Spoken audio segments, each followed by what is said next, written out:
Good afternoon. We'd like to welcome the senior officials of the Department of Labor and the entities, the heads of the entities and management that is here, as well as the guests of the minister who are in the gallery, who are now the guests of Parliament.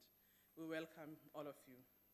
There are some housekeeping matters for you that when the debate goes on in the House and there are certain things that may be exciting to you, we are not supposed to participate. That participation means you can't clap hands from the gallery or make some noises that would be a bit disruptive. But you can appreciate, smile or frown if you don't like something. At least that you can do. It won't disturb us here. I will now ask the Secretary to read the order. Debate on vote number 28. Honorable. Labor Appropriation Bill. Thank you. Honorable the Minister of Labor.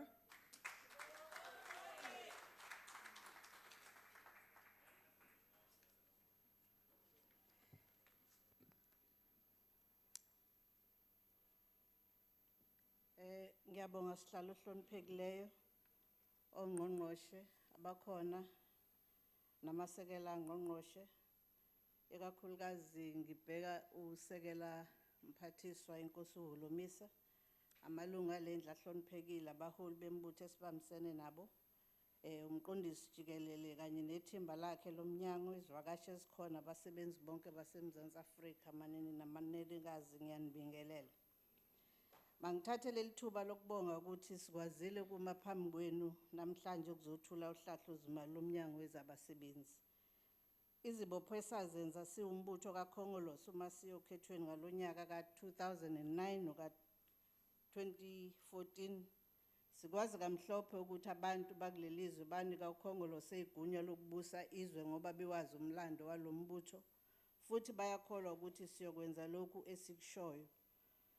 Lolu hlahlo mali angeke liqale izinto ezintsha ezingekho ohlwini lwezibopho esazenza siwuhulumeni kaKhongolose ngesikhathi sithatha izintambo zombuso kodwa sizoqhubeka la sasigcine khona ngonyaka ofile.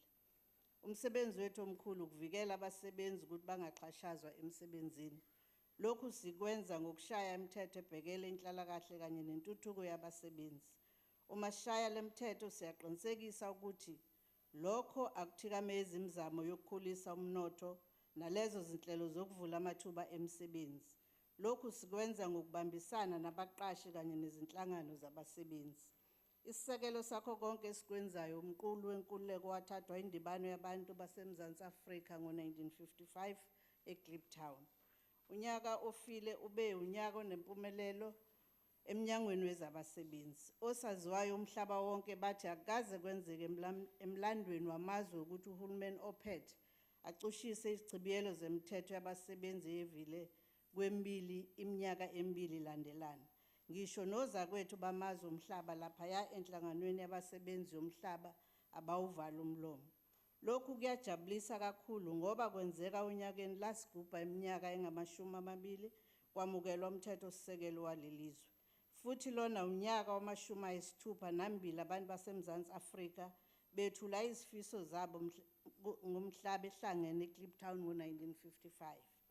Labo abalithandayo iqiniso bayavumelana nathi ukuthi cishe konke okwathulwa indibano yabantu eKliptown nezibopho esazenza masiya ukhethweni lukazwelonke luka2009 no2014 uhulumeni kaKhongolose kulandela njengoba kunjalo.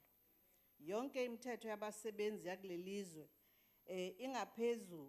ngaphezu kokuthi ithathelwe umthetho sisekelo walelizwe ihamba ezinyathelweni zomqulu wenkululeko kanye nezibopho njengoba sengishilo.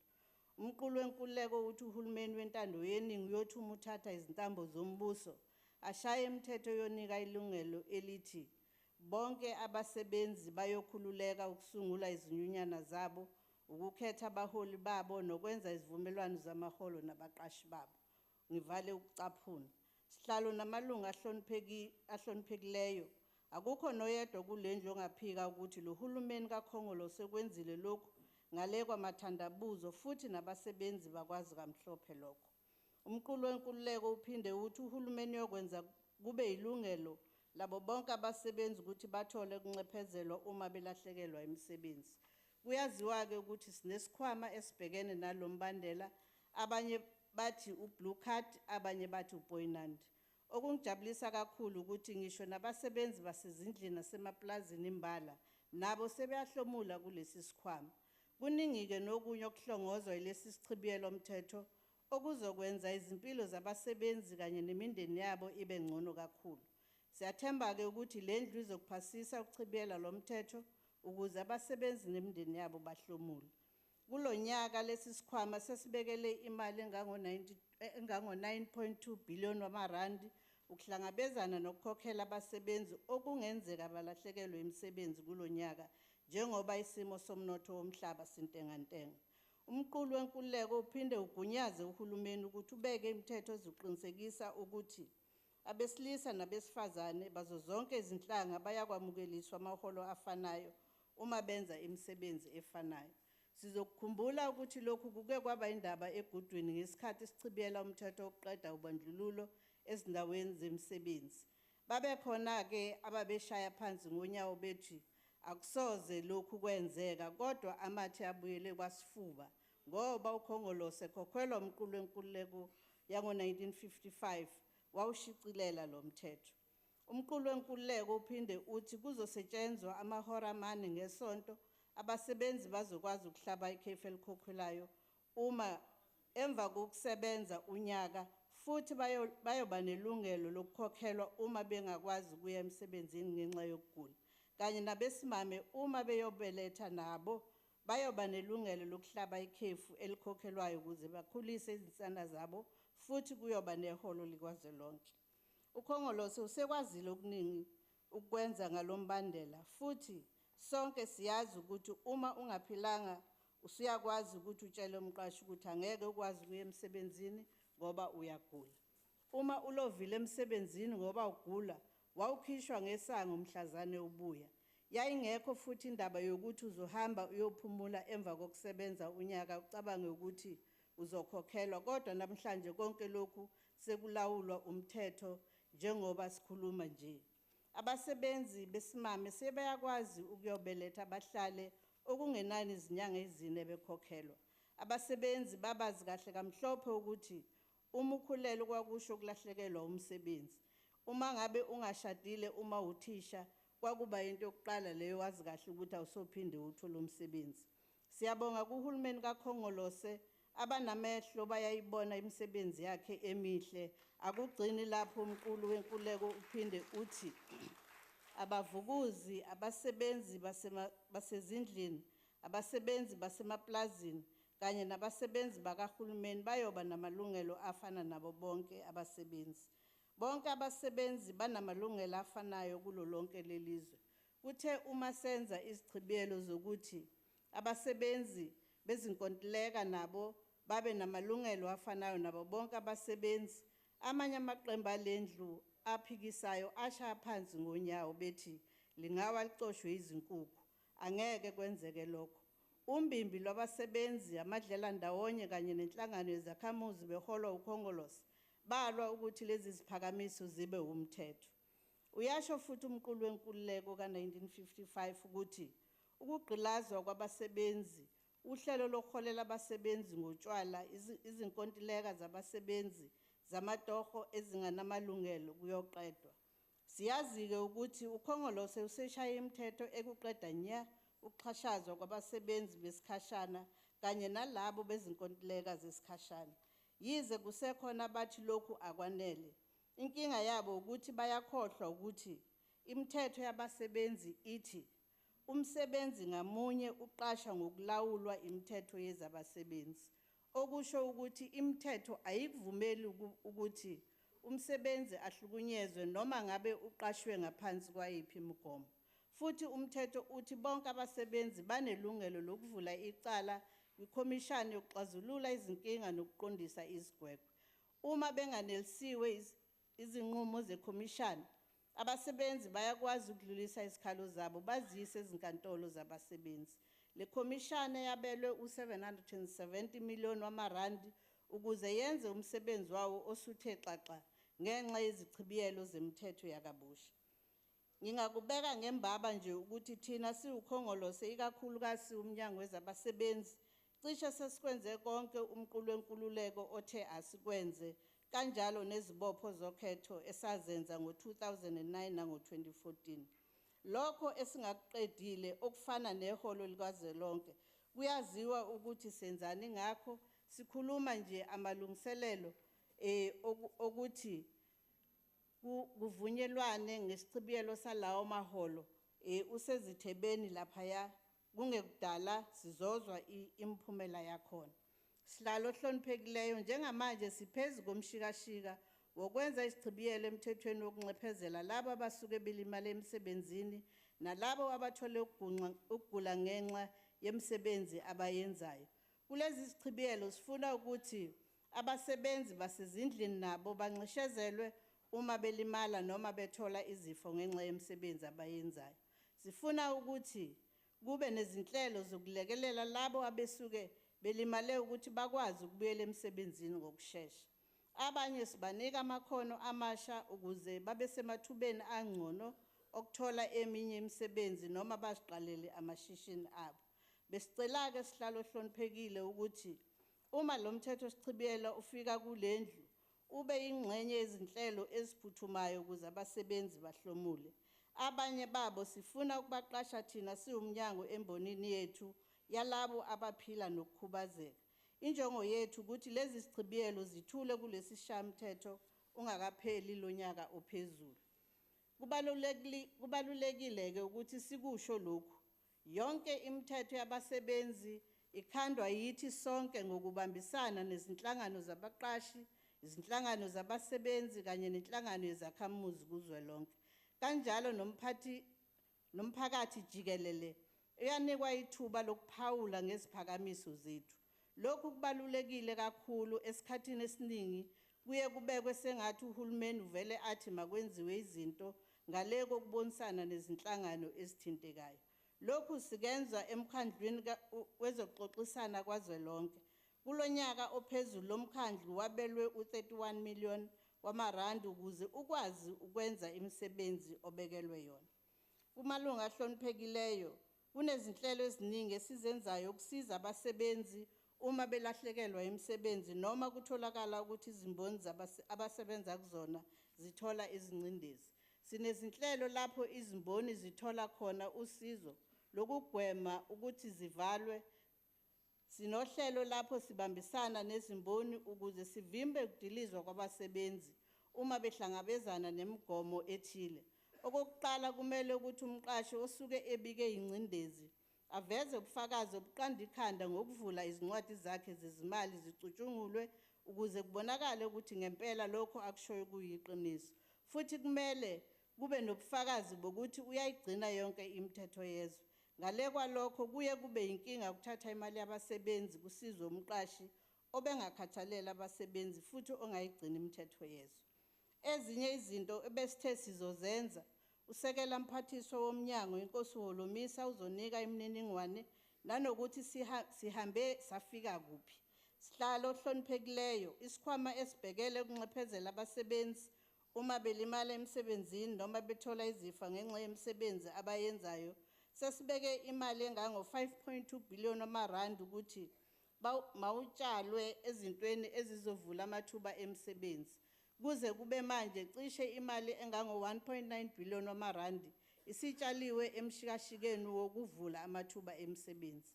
Ngenyanga edlule ngibe nethuba lokuyovula isakhiwo laphaya eVelcom eFree State esinemibhede eyi-120 esizosiza abasebenzi abasuke belashwa emva kokulimala noma ukuthola izifo emsebenzini. Lesakhiwo siqale ukusebenza ngenyanga edlule. Sizosiza kakhulu ekutheni abasebenzi abasuke belimele bakwazi ukusimama ngokusheshsha ukuze babuyele emsebenzini ngokusheshsha. Futhi bengishilo ukuthi lesi sikhungo sokubhekela abasebenzi abasifumana ukwelashwa sizophinda siqeqeshe abasebenzi emakhonweni adingwa umnotho okuyinto esihlongoza ukuyifaka kulo mthetho sichibiyelo ozayo. Umqondisi jikelele womnyango kanye nokhomishana benza konke okusemandleni ukushintsha isimo salesi sikhwama ngenxa yezinkinga ebesibhekene nazo. Sizoqhubeka nokwenza konke okusemandleni ethu ukuthi uma siphinda sibuya sizobika lapha sinitshele okungcono kunayizolo. Njengoba ke imithetho siyichibiyele ngempumelelo, amandla ethu sizowabhekisa ekutheni lemithetho iyagcina. Sizoqinisa isandla kulabo abaqhubeka nokushaya indiva lemithetho. Emasontweni amabili edlule besithula umbiko wokuthi uguquko luhamba kancane ezindaweni zemisebenzi. Ikhomishana ebhekele uguquko ezindaweni zemisebenzi lukubeke kwacaca ukuthi inqubekela phambili ayigculisi nakancane. Lokhu sekuholele ekuthenini sithi labo baqashi abaqhubeka nokungayishaya indiva imithetho yabasebenzi kumele balitheze olunenkuni.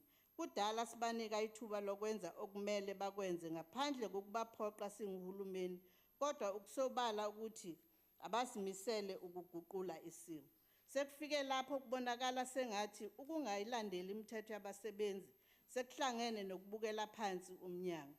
Angikubeke ukuthi labo abaqhubekayo nokwenza ushintsho olubonakalayo sizoqhubeka nokubakhuthaza. Kodwa ondle bekazizwa bazohlangana nezimbila zithutha ziholwa emhlophe phambili. Abahloli bezokugcina kwemithetho yabasebenzi bazophuma umkhankaso wokuzingela labo abayiziphulamthetho ukuze bajeziswe ngendlela ebafanele. Isebe labahloli lizohlomula izigidi ezingama500 amarandi kulonyaka ukuze bakwazi ukuphakamisa izingo lokugcina komthetho. Uhlelo lwethu lokuqeqesha abasebenzi abasuke belahlekelwe imisebenzi lunikwe amandla athe thuthu esabelweni sezimali ngalonyaka futhi selungcono kakhulu ngoba kusukela onyakeni ophelileyo izinhlelo seziqeqesha abantu emakhonweni anezikhala zemisebenzi. Kunabasebenzi njengoba sikhuluma nje abaqeqeshwayo ukuze bakwazi ukushayela amabhanoyi, kanti futhi kunabanye abafundiswa ukutshuza ukuze bakwazi ukufumana imisebenzi ezindaweni ezifana nasemtateni noma emachwebeni alelizwe. Lokhu sikwenza ngoba silungiselela ukuthi uma uhlela lukamongameli wezwe iphakisa emnothweni wasolandle sibe sesikulungele ukuqasha abantu bethu. Sesitshale futhi izimali ezishisiwe ekulolongeni amakhono okwakha. Lokhu sikwenza nezikole eziqeqesha amakhono kuzono zonke izifundazwe zalelizwe. Nalo lolu hlelo lubekelwe imali eyizigidi ezingama500 amarandi. Okusho ukuthi uma umuntu eqeda ukuqeqeshwa ungena emsebenzini. Lokhu sikwenza sibambisene neminye iminyango kahulumeni. Izinhlelo zikahulumeni zokugwema indlala sezizoba seqophelweni eliphezulu njengoba sihlongoza ukuthatha labo abasuke beqeda ezinhlelweni ezifana ne-Expanded Public Works Program sibafake ezinhlelweni zokuqeqeshwa ezizobanika amakhono adingakalayo emnothweni. Abanye sibafake ezinhlelweni esizobaqeqesha emakhonweni okuphathwa amabhizinisi kanye nama-cooperatives ngokusebenzisana nomnyango we-Business Development Enterprises. Inqobo nje uma kunobufakazi bokuthi abasebenzi abathintekayo bake bathela esikhwameni sokuncephezela abasebenzi abalahlekelwa imisebenzi. Lolu kuzoba uhlelo lukazwelonke kodwa luzoqala kulezo zifundazwe eseziqalile ukwenza lolu uhlelo lomsebenzi nalezo esezikulungele ukuqala. Ukwakha izivumelwano phakathi kweminyango eyahlukene sekuqalile ukuze lezi zinhlelo zihambe ngokusheshsha. Sihlalo ohloniphekileyo, yize isabelo sethu sezimali sehlile kulonyaka kunesa ngonyaka ophelile futhi sincane kakhulu uma siqhathaniswa nezinto okumele sizenze. Kodwa sizozama konke okusemandleni ethu ukuthi izinhlelo zethu ziphumelele. Kuthiwa ke kubongwa okuncane kubongwe okukhulu. Ngivumele sihlalo ohloniphekile ukuthi ngibonge amalungu ahloniphekile ekomiti aholwa unkosikazi uYengeni alendlu ngokusixhasa nokusinika umkhombandlela kuyo yonke imizamo esiyenzayo yokuthuthukisa lelizwe. Ngivumele futhi ngibonge usekela mphathiswa wesebe lezabasebenzi uNkosi Holomisa ngokungixhasa nokubambisana kwethu nathi sonke ukuze siphumelele kukho konke esikwenzayo. Ngibonge nabaholi bezinhlangano nabaqashi, izinhlangano zabasebenzi kanye nezinhlangano zezakhamuzi ngokubambisana nathi kukho konke esithi makwenziwe. Ngidlulisa ukubonga kumqondisi jikelele womnyango kanye nethimba lakhe ngokuthi sisebenzisane kulomnyango. Ngiphinde futhi ngibonge osihlalo kanye namakomiti wabo kusukela kuma-advisory boards kanye ne-governing board ye-CCMA kanye namakhomishane okuyiwona sincedayo ukuze imisebenzi yethu sikwazi ukuyihambisa phambili. Sengigoqa sihlalo, ngiyafisa ukusho ukuthi kunontamo olukhuni ebebezama ukucekela phansi uhlelo lokuxoxisana phakathi kwabasebenzi kanye nabaqashi ngamaholo. Luqunjwe phansi inkantolo enkulu ngesonto ledlule ngoba bebephikisana nemithetho esiyishayile siyilendlu. Ngiyafisa ukusho ukuthi lawa ngamalungelo abasebenzi abawalelwa kukube eminyakeni yobandlululo. Abanye babebhadle emajele kanti abanye balahlekelwa imiphefumulo yabo belelwa lamalungelo. Kuyajabulisa-ke ukuthi kukhona abafuna ukuwacekela phansi lamalungelo. Kuzomele ukuthi abasebenzi basukume ngazo zombili ukuvikela amalungelo abo. Ngithi kini nonke ukwanda kwaliwa umthakathi, uThixo anisikelele. Ngibeka phambi kwenu uhlahlo mali lomnyango wezabasebenzi luka 2016-17 olungu 2.8 billion wamarandi ukuthi lendlu iwamukele futhi iwuphasise. Ngiyabonga sihlalo. Siyabonga ngqongqoshe womnyango wezemisebenzi. Wasikhuluma isintu washo ngenjula nokujiya kwesiZulu nenqolobane ngezaga nezisho. Siyabonga ngqongqoshe. We want to recognize Honorable Sisulu for your birthday today. Happy birthday. And all of those who might be having a birthday today who have not indicated to the chair so that I'm not being seen to be biased. Happy birthday to all of you, those of you who have a birthday. We'll now ask Honorable Yengeni, the chairperson of the committee.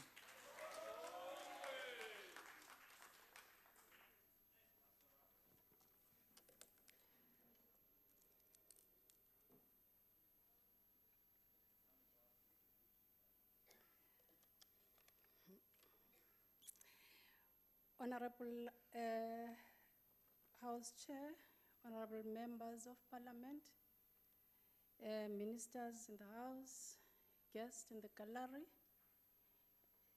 and all protocol observed. The ANC supports this budget vote. I wish to put on record that this budget vote report was adopted unanimously by all the political parties in the committee. Honorable Minister, the committee has overseen your department and its entities and observed various shortcomings that are hampering the delivery of services to the needy. The ANC is satisfied with your endeavor and that of your department to see that, amongst other efforts you have employed to ensure smooth running of the Department of Labor, is the change of guards in the key strategic positions. These are the appointments: Network Director, Mr. Madoda Vilakazi, CCAM Director, Mr. Meron Morojane, Chairperson of the Board at Productivity SA, Mtunzi Lidwaba, CEO at Productivity SA, Mr. Motiba, and the Commissioner of Compensation Fund, Mr. Vuyo Mafata. Over the years, the fund had a stack of extremely negative audit findings from the Auditor General. The committee hoped that these new interventions will talk to issues raised by the AG in 2013, 2014-15 financial years that remain unresolved.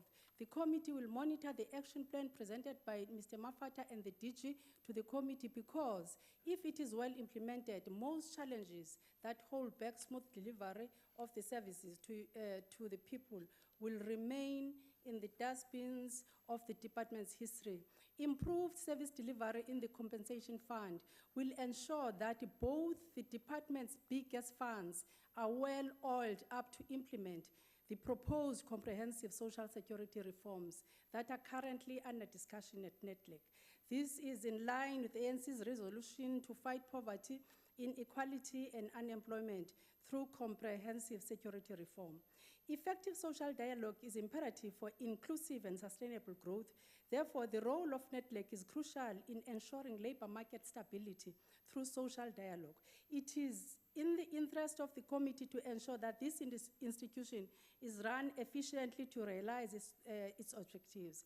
In the last financial year, the committee had intense engagement with NETLEC on forensic report, and the ANC is supportive of the actions taken thus far by both yourself and the department by putting in place a range of finance and procurement policies that were lacking.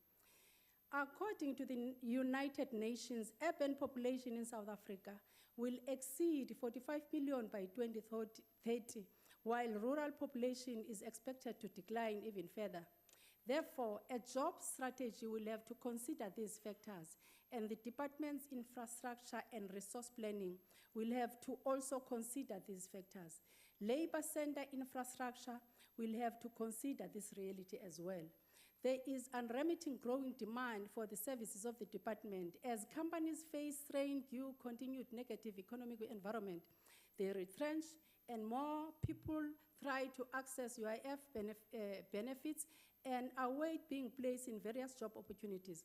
However, planning of the future should not compromise service delivery to rural and peripheral communities.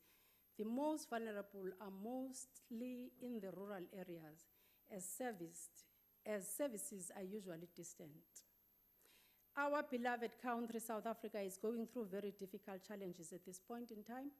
This problem we are facing are not unique to South Africa. The entire world is going through a deep economic slump. Both the advanced and developing economies' growth remain below 1%, and among BRIC countries, Brazil and Russia are in recession. This must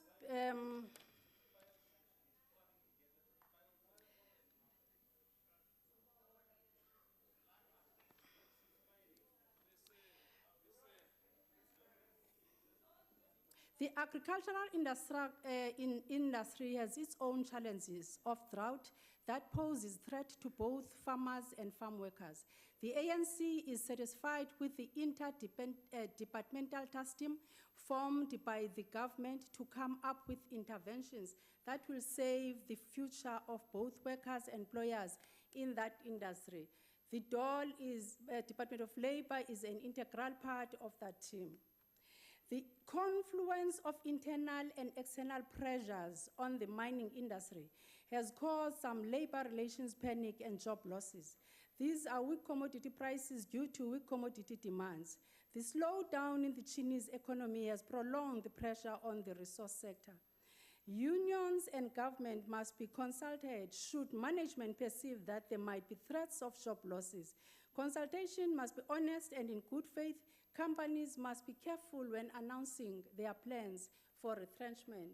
This must not be announced as a fait accompli prior to required and mandatory consultation. These announcements do not only cause disturbance in labor relations, but the markets as well. Families start having anxieties, which later affect work performances and general mood in the country. The announced figures should also be honest and not aimed at panic for purpose of negotiating arm twist tactics. These sort of actions taint the very fabric of the industry trust. The ANC is pained and remain solemn over the Lily Mine tragedy, where Priti Kambule, Yvonne Mnisi, and Solomon Nyerende remain trapped underneath. Not to lessen Mr. Nyerende's situation, but it is even worse pain to have 2 of the 3 mine workers being women. The ANC once again comfort the families and friends and wish to remind them we are together vigilantly attending to this matter and have not forgotten them.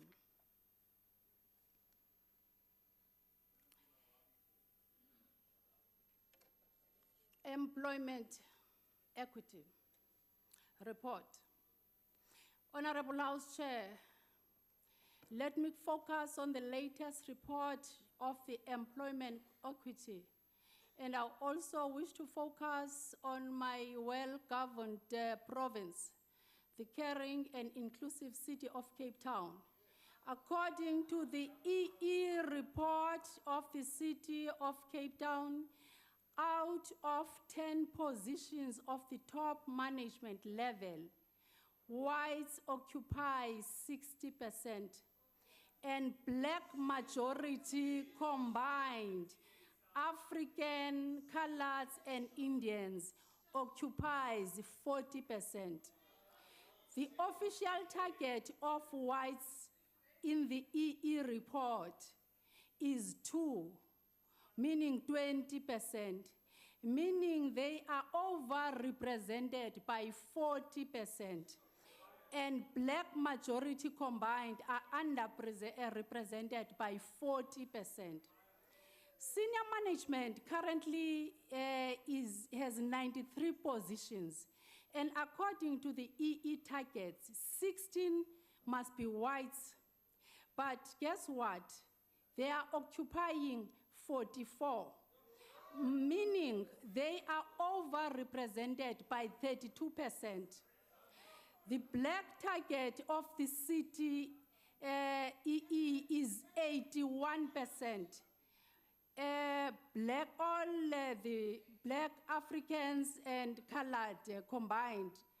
But under the A government, the city, they are only 51%.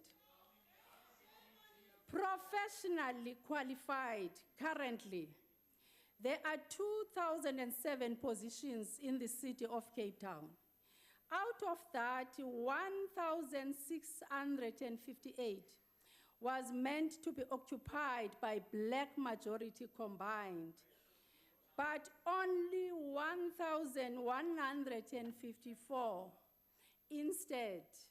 According to EE targets, whites should be 350, but the A government, they are 853, meaning overrepresented by 503. People with disabilities is 4%, and they have only achieved 2%. Cape Town has 2 universities, one University of Technology and several technical colleges that are all together producing more than 10,000 graduates every year. The question is, what is the excuse of the DA government not to meet the required EE targets? Minister, your department must invade that city of Cape Town with immediate effect and pose fines for non-compliance. This is not acceptable. And DG, when we come back for elections, we want that report. Chair, DA can never be trusted. And that sounds like an insult. These EE targets were signed by both employer, that is the city of Cape Town, and all trade unions in the city. The stats are openly favoring a certain race, that is whites.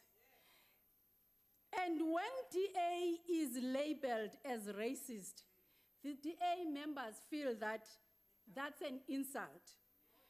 They preach something else by do extremely opposite. The practice shows that there is no home for black people in the DA.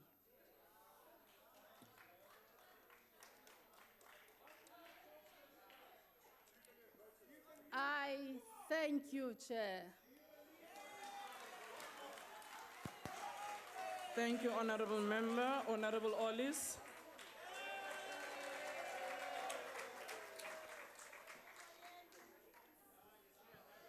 Somlongu, unfortunately, what you didn't hear, Chairperson. Honorable Ollis pronounced it Somlomo. Yes.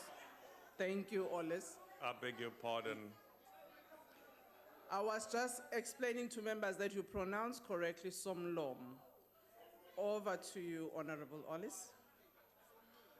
What the last speaker, of course, didn't tell you is that when the DA took over the city of Cape Town from the ANC, the amount of work we gave to black economic empowered companies went up, not down. Unfortunately, Chairperson, for South Africa, the Honourable Minister of Labour is running a series of protection rackets which are helping derail our economy. Let me explain. Protection racket number one, the Nedlac corruption case. This morning, I've tabled the Nedlac corruption report with the Public Protector and asked her to investigate the lack of action by the Minister of Labour in this regard.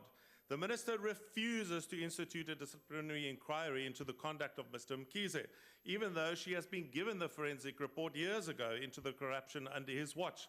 Instead of suspending Mr. Mkhize, she promoted him as her special advisor at an increased salary. After he used the Nedlac credit cards to buy himself computer games, nappies, business class tickets for his wife, clothes from the Ferrari shop, services and tires for his wife's car, and more, to the value, according to the report, of 1,512,649 rand and 17 cents. The DA has brought this attention to the Parliamentary Labour Committee, chaired by Mrs. Yangeni, or Ms. Yangeni, as you've just heard before me, and she appears to be in on the deal because she's point blank refused to have the Minister ever come to Parliament to answer questions on this corruption report.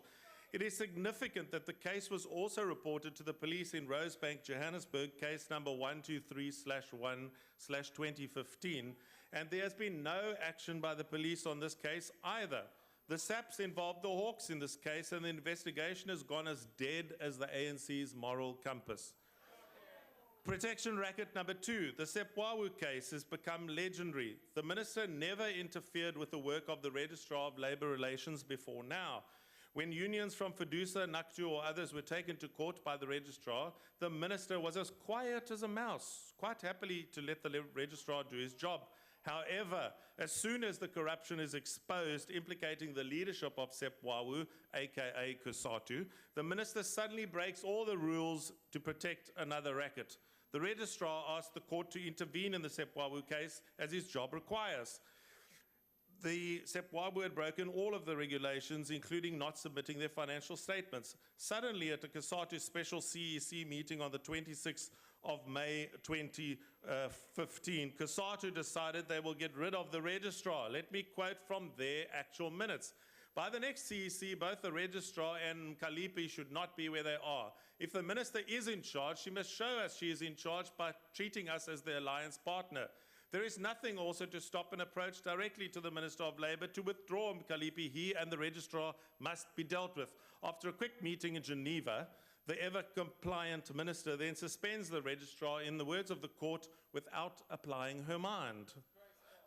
But we are not surprised. If one considers the Free Market Foundation case on extending collective bargaining agreements, one realizes that the Minister actually went to court, in that case, asking the court not to allow her to apply her mind. The protection racket number three, the case of the mysterious Workers' Association Order, Union. Honorable Ollis, there's a point of order. You can Member, the member is being mischievous, Chair, because he knows that what he's talking about is in the court, so it's sub judice. He can't stand here and go into details on a matter that is sub judice. Fair, Chair. Thank you, Honorable Ollis. If the matter indeed is in front of the courts, maybe we should not deal with it in the detail in which you have.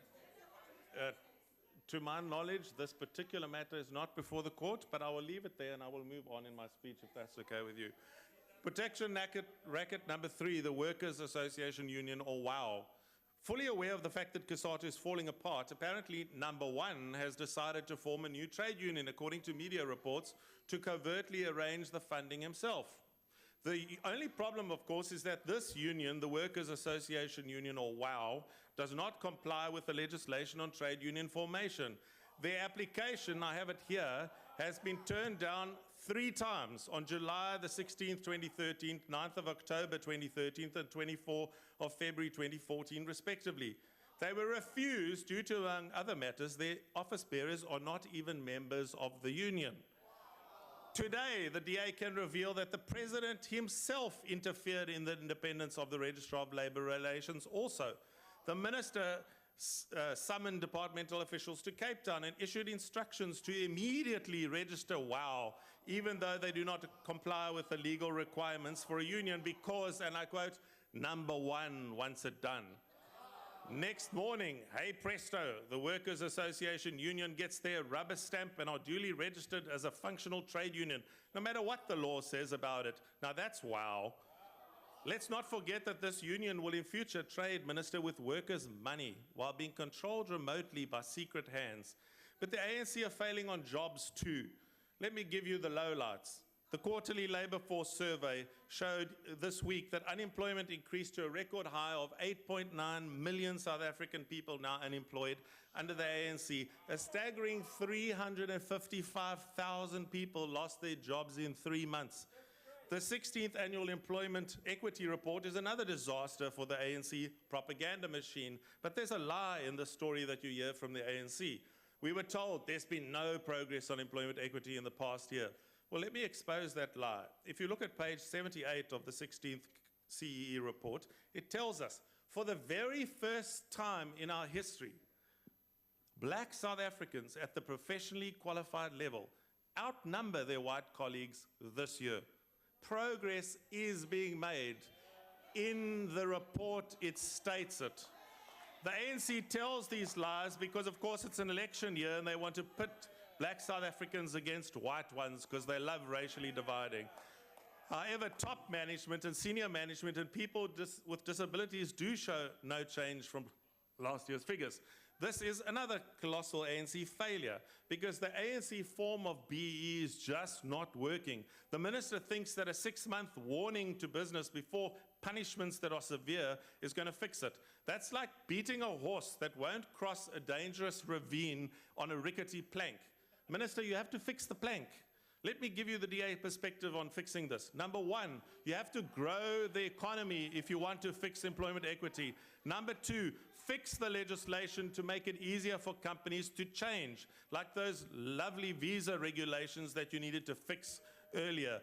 The legislation bridge, including the BEE codes, need to be fixed and you'll get better results. And finally, Order, Honorable Ollis, your time is up. final sentence, grow the black skills pipeline. Madam That means Chair. education. Order. Thank you.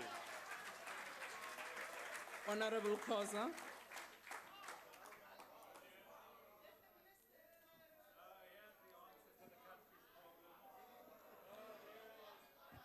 Chair, I am not going to deal with the issues of a dysfunctional state of the department, but principal matters. It is fitting that we debate labor budget vote in the backdrop of quarterly labor force survey. The reality is that millions of South Africans, in particular young Africans in the townships and rural areas, is a depressing one.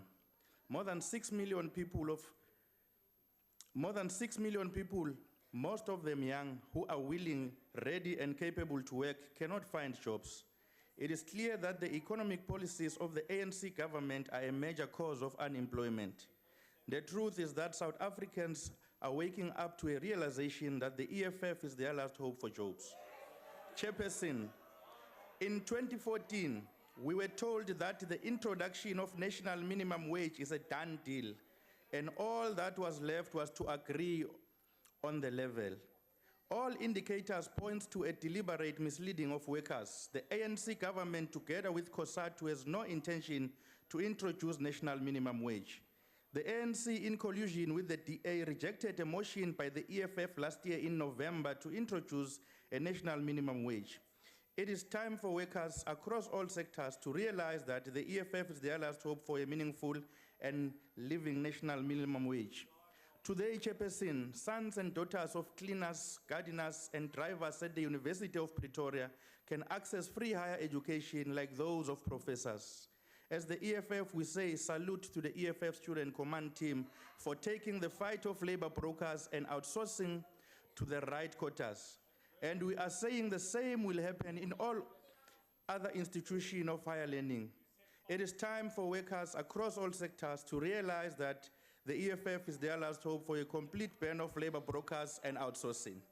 Chair, the latest report of employment equity that shows lack of transformation is not a surprise. Until such time that there is real and meaningful economic transformation, racial transformation approach of the ANC government is a wild goose chase.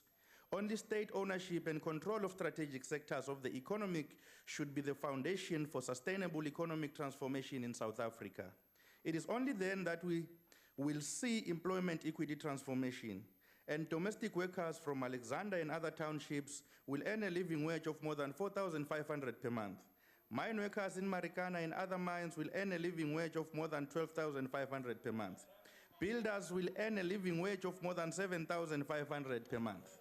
Petrol attendants at Sasol, Engine, BP, Shell, and other petrol stations will earn a living wage of more than 5,000 rand. EFF will illustrate through the people's municipalities the role of the state in simulating labor-absorptive economic activities as outlined in the EFF 2016 manifesto. It is indeed that we are the last hope for the people of South Africa. EFF is not supporting this budget vote. Thank you, Honorable Member. Honorable Eseisen. Thank you, Chairperson, Minister. I read this debate on behalf of my colleague, the Honourable Mwango, and let me state at the outset that the Inkatha Freedom Party supports this budget vote. The following concerns to be noted. Honourable Chairperson, there remain unresolved and contentious issues in the Labour Relations Act that requires redress and speedy resolution. The ongoing debate around the national minimum wage is one such important issue. Whilst we acknowledge the fact that wage inequality, like the poverty gap, is ever widening, and whilst we support all efforts at reducing such inequality, we are concerned about the pragmatic impacts of a standard cross-sectoral institution of one national minimum wage. We remain in favour of a sector-specific minimum wage, as this will prevent unnecessary job losses in sectors that are marginal or are experiencing difficulties. Unemployment in South Africa remains at socially devastating levels, beg your pardon. We have one of the highest unemployment rates in the world, and it's getting worse. Labour absorption remains critically low, and non-participation in terms of labour force available shows about 26–27% unemployment. This is conservative and only takes into account those actively seeking jobs. We are also noting with concern a growing class of discouraged job seekers who have simply given up looking for employment opportunities. More must be done to assist all employment to find gainful employment, greater labour outreach, skills development through ongoing education, apprenticeships, etc. Unemployment fast tracks people to using their pension funds prematurely and therefore become burdens on their families and the state. Social welfare is already at unsustainable levels and increasing all the time. We are in essence a welfare state existing on credit. The only solution to the entire problem is to get all of South Africa working. Recent tragedies at various mines necessitate the urgent intervention and involvement of the department as regards labour safety. It is clear that if it's left up to the industry to self-regulate, nothing will be done. We reiterate calls for the management and the owners of Lily Mine to spare no time, efforts, costs, etc. in retrieving the bodies of those lost in the recent mine collapse and to return them to their families so that closure may be obtained in this tragedy. In conclusion, and in general, we are pleased to see that the department is getting its financial management in order, as is evidenced by the good standing with the Auditor General, and we trust that it will remain beyond reproach in this and with regards to moving forward. Thank you. Thank you very much. Ngizocela manje ilungu elihloniphekile uNjingalwazi Khubisa. Ngicela ukuba ngibonge kakhulu kuwena sihlalo wehlalo amalungu ahloniphekile kulendlu ngqongqoshe nesekela lakho ukuba ngithole leli thuba ukuba sibeke uvo lwethu njenge National Freedom Party kulolu hlahlomali. Sifisa ukusho ngqongqoshe ukuthi sizoyixhasa le budget ngoba sikhathalele indaba zabasebenzi. Kodwa kunjalo kukhona esizokubeka kuvo lwethu ebese senza futhi nama recommendations. New data released by State South Africa yesterday shows that South Africa's unemployment rate increased to 26.7% of the labor force in the first quarter of 2016, up 2.2% points from 24.5 in the fourth quarter of 2015. Behind these statistics lies 335,000 jobs that have been lost, 335,000 jobs that have been lost, 335,000 breadwinners who now cannot put bread on the table. This already bleak picture becomes bleaker. However, if we consider the expanded unemployment rate, which includes those who are available to work but had given up looking for work, this has also increased by 2.5% points to a staggering 36.3%. The hard, cold fact is that 8.9 million people in South Africa don't have employment. 54.5% of our youth are unemployed too.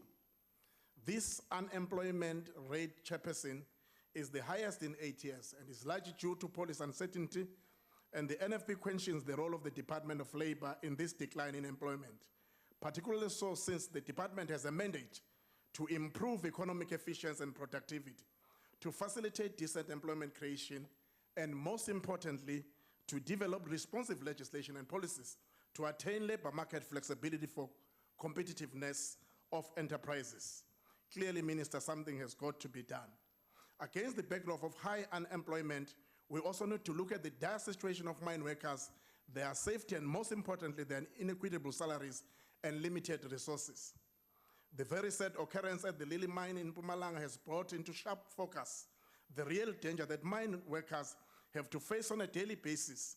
And we believe that the Department of Labor should work closely with the Department of Mineral Resources to ensure that our mine workers have a safety standard in the workplace which is on par with other occupations.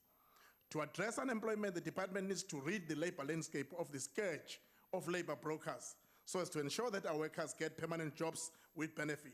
In addition, the department should also strive for the extended public works program to transform to a skills-generating program that will produce entrepreneurs and business people rather than being the stopgap measure it is currently, which makes no meaningful impact on unemployment. Our youth are particularly hard hit by unemployment, and our labor landscape still shows a negative bias against women who suffer the threefold evils of poverty, unemployment, and gender inequality in the workplace. The National Freedom Party says that we need more youth and women as corporate and public sector executives, and more job opportunities must be created for the physically challenged. Unless we seriously address these shortcomings in our labor landscape, South Africa will continue to slide down the slippery slope of unemployment and poverty. And millions of South Africans will continue to ask, are we truly free when we have no way of making a decent and a dignified living? Finally, the National Freedom Party is in agreement with the recommendations made by the Portfolio Committee. In particular, we fully support the recommendations that the department should devise a plan to improve the processing of work visa application so as to facilitate the acquisition of scarce skills, which are sorely needed in South Africa. Thank you. And that the department that facilitates the speedy transfer of funds to those organizations which promote skills development for the people with physical disabilities. Finally, the NFP you. supports this budget. Thank you. Thank you very much. The Honorable P.T. Mantashe.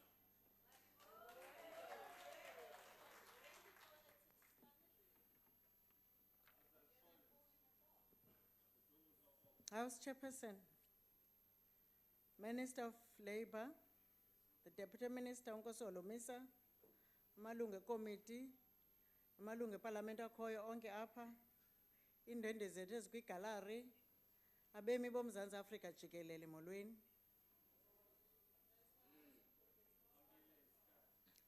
Namhlanje ndithunywe apha yi-African National Congress ukuze ndizocacisela uMzantsi Afrika ngee-entities ze-Department of Labour ezimbini, i-NEDLAC ne-CCMA. Ezi entities ze-establishwa kuba bekukho isikhalo esisuka kubantu boMzantsi Afrika ngendlela imithetho yolawulo abasebenzi kweli lizwe benziwe ngayo ngurhulumente wobandlululo. In response to those calls from all sectors of society for inclusive and transparent decision-making approach, the National Economic Development and Labour Council was established through an Act of Parliament, in 1994, one of the first acts of the democratic government led by the African National Congress. The objectives of this entity is to strive to promote the goals of economic growth, participation in economic decision-making, and social equity. Seek to reach consensus and conclude agreements pertaining to social and economic policy. Consider all proposed labor legislation before it is introduced to Parliament. Consider all significant changes to social and economic policy before it is implemented or introduced to Parliament. Encourage and promote the formulation of coordinated policy on social and economic matters.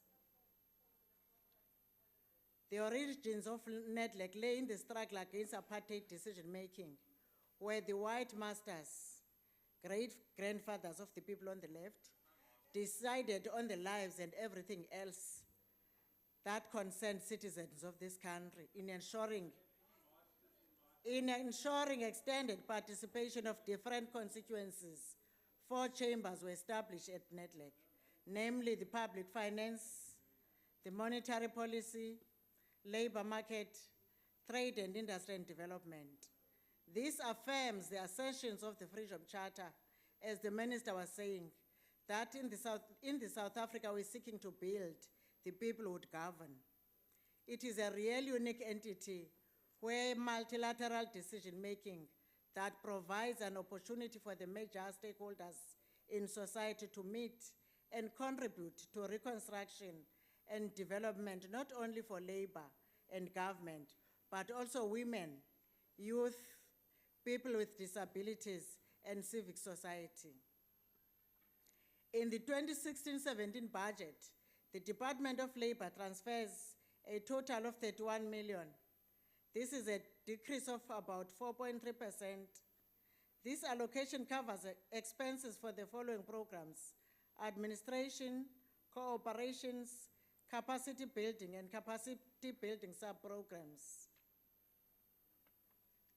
This budget that we put in front of this House for approval and acceptance seeks to address those developmental programs that the Department of Labor is carrying on. On CCMA,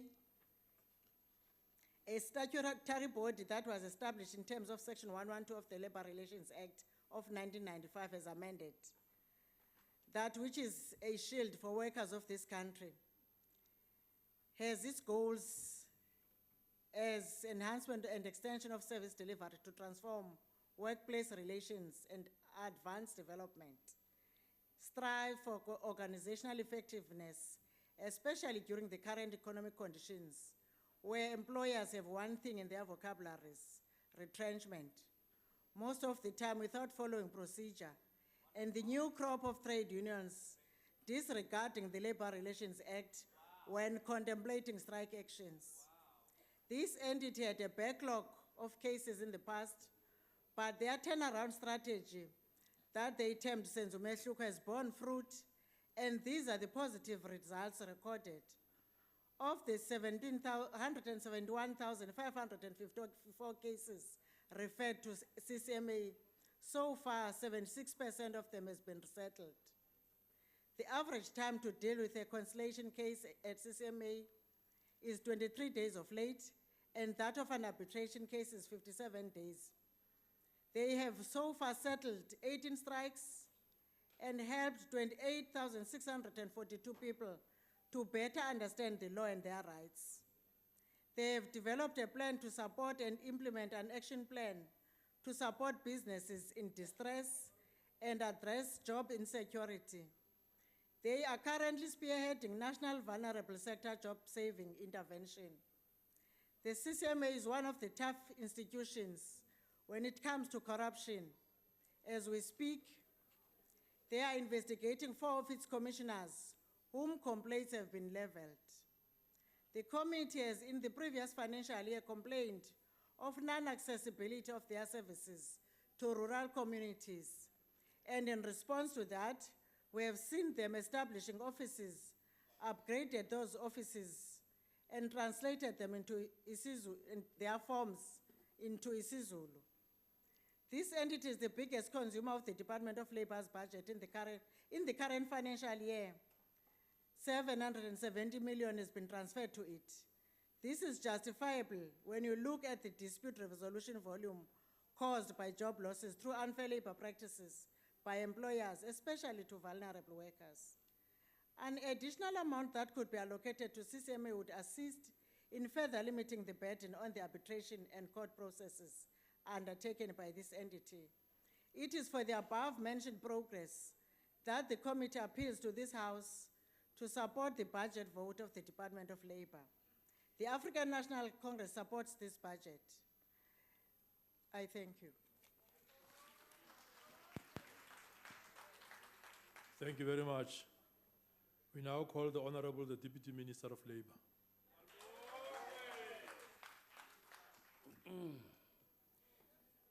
Honorable Chairperson, Honorable Minister of Labor, Honorable Ministers and Deputy Ministers, Honorable Members, leaders of our social partners, Directors General and officials, esteemed guests, fellow South Africans.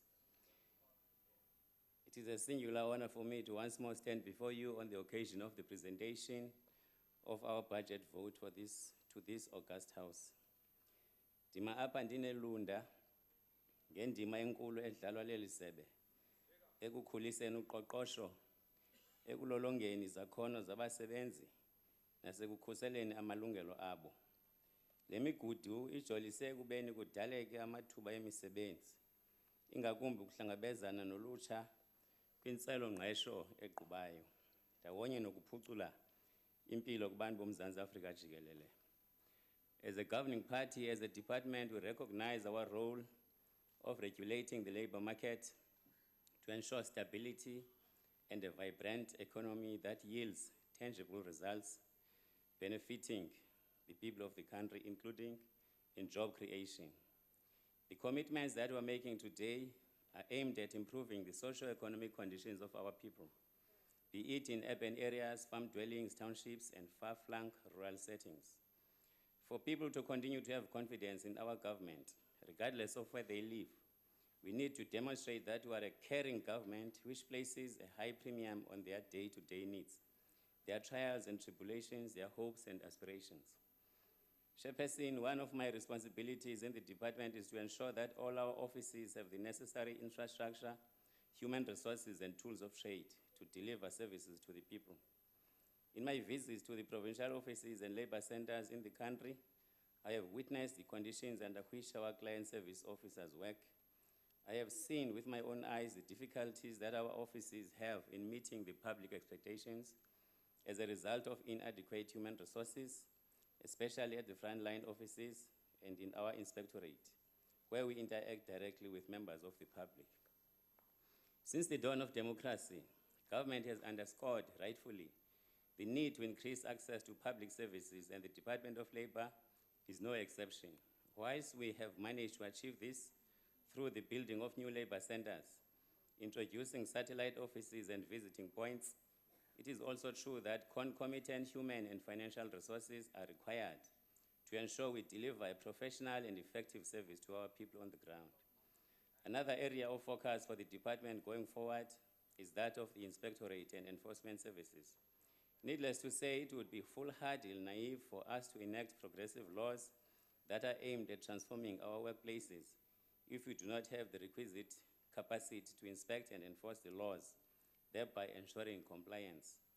Our Inspectorate and Enforcement Service is receiving attention precisely to increase its capacity in order to hold truant employers accountable and to protect workers who are susceptible to employer malpractices and the violation of our labor laws. Protection of vulnerable workers and promotion of decent work requires the state to have officials who will ensure that the law is upheld and complied with. If this number is inadequate, as is the case presently, the state in its quest to enforce these laws will not have the desired impact. The dwindling financial resources, as highlighted by the Minister, do place an undue pressure on our officials as the demand for our services increases on a daily basis. It is against this background that as a department we record and highlight the incongruence of the scope of our work, the set of objectives versus the financial envelope to realize them. We remain hopeful that the committee responsible for allocating budgets will consider and confront these realities over time. However, we are determined and resolute that with the allocation at hand, we shall, within the set parameters, make meaningful strides to improve the working conditions of officials in the front line. I am therefore particularly pleased to share with you our achievements as per the commitments we made last year. Firstly, over the last financial year, we have improved the overall performance of the department from the dismal 42% reported in our 2014-2015 annual report. I am happy to indicate that at least for the 2015-2016 financial year, we are poised to improve that to just around 62%. Secondly, we are poised to receive an unqualified audit finding from the Auditor General. This is a clear indication of the extent to which we have improved our performance information and financial management systems. There is, of course, room for improvement. Our ultimate goal in the outer years is to achieve a clean audit. Credit must go to our officials and oversight structures for keeping management in check and ensuring that we improve our systems and internal controls. Ladies and gentlemen, it is common cause that our economy is facing serious strains due to negative global and local economic factors. Each one of us in this house, every member of society and every sector of our economy is as concerned about the state of our economy as we all are. Those of us in the world of work have to use the labor market instruments at our disposal wisely and monitor trends and indicators closely. To this end, Productivity South Africa's efforts to improve the employment and re-employment prospects of employees facing retrenchments, as well as support for initiatives aimed at preventing job losses, is commendable. Productivity SA, through the turnaround solutions in partnership with the Unemployment Insurance Fund, as well as the Workplace Challenges Program of the Department of Trade and Industry, are doing a commendable job. These have done sterling work to intervene and provide sustainable solutions to a number of entities and organizations in distress in this financial year. Productivity SA promotes employment growth and workplace productivity, thereby contributing to South Africa's socio-economic development and economic efficiencies. Its achievements in the 2015-2016 financial year include supporting 4,872 small, micro, and medium enterprises, 934 workers, and 205 managers with productivity improvement solutions. This has been achieved through exposing them to workshops focusing on business startup, business performance improvement, and so on. Ladies and gentlemen, it is common knowledge that social protection plays a very important role in fighting poverty. Our social protection strategies are a crucial element of our government's effective response to adverse economic conditions. These strategies are aimed at addressing not only vulnerabilities caused or exacerbated by our slow economic growth, but also increasing preparedness for future uncertainty. The compensation fund, for instance, plays a vital role in cushioning workers from the after effects of occupational injuries and diseases. It is therefore in the best interest of everyone that this fund provides the best care possible to injured workers and those who are diseased. I am pleased to announce that the action plan that has been implemented by the fund in the last financial year is showing positive results.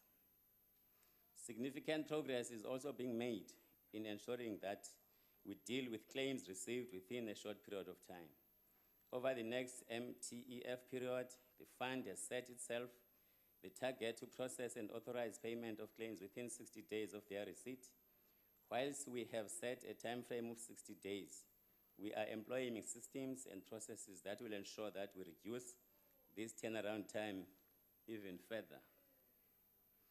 It has been proven worldwide that in times of slow economic growth, public employment programs work better at not only equipping the unemployed with skills to survive, but also to afford them the opportunity to better their prospects of finding employment. Our public employment services programs are beginning to give hope to the unemployed through the vocational counseling services provided by the department. During the past year, 634,504 work seekers were registered on the department's database, and more than 208,861 are provided with employment counseling and advice by our employment counselors. During the 2015-2016 financial year, this program has ensured that 10,927 work seekers were placed in employment. Chairperson, persons with disabilities continue to experience discrimination and are least likely to get employment opportunities in the labor market. An amount of 135,050 million rand was allocated to the supported employment enterprises in order to accelerate employment opportunities for persons with disabilities. These enterprises have, despite numerous challenges, been able to achieve a gross profit margin of 33% from sales revenue for the 2015-2016 financial year, and also improved their supply management processes. It is worth mentioning that our department plays a very important and catalytic role internationally on matters relating to the world of work. South Africa is counted as one of the key contributors and enablers to the programs of International Labour Organization. Chairperson, I'm proud to share with this House that South Africa, in the person of the Minister of Labour, Mrs. Nelisiwe Oliphant, has been asked to preside over the International Labour Conference scheduled to take place in Geneva, Switzerland next month. This is a show of confidence in our ability as a nation, not only to represent the interests of our country, but those of the continent as a whole.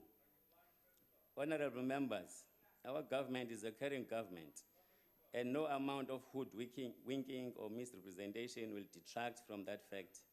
Our track record speaks for itself. Siyaqhuba. Someone said someone looks like a toilet. One of the benefits of this democracy is the right accorded to people to march and assemble in front of Parliament. Over the last few weeks, we have had to contend with an unfortunate situation where senior citizens have been camping in front of Parliament to demand pension fund monies and unemployment insurance benefits.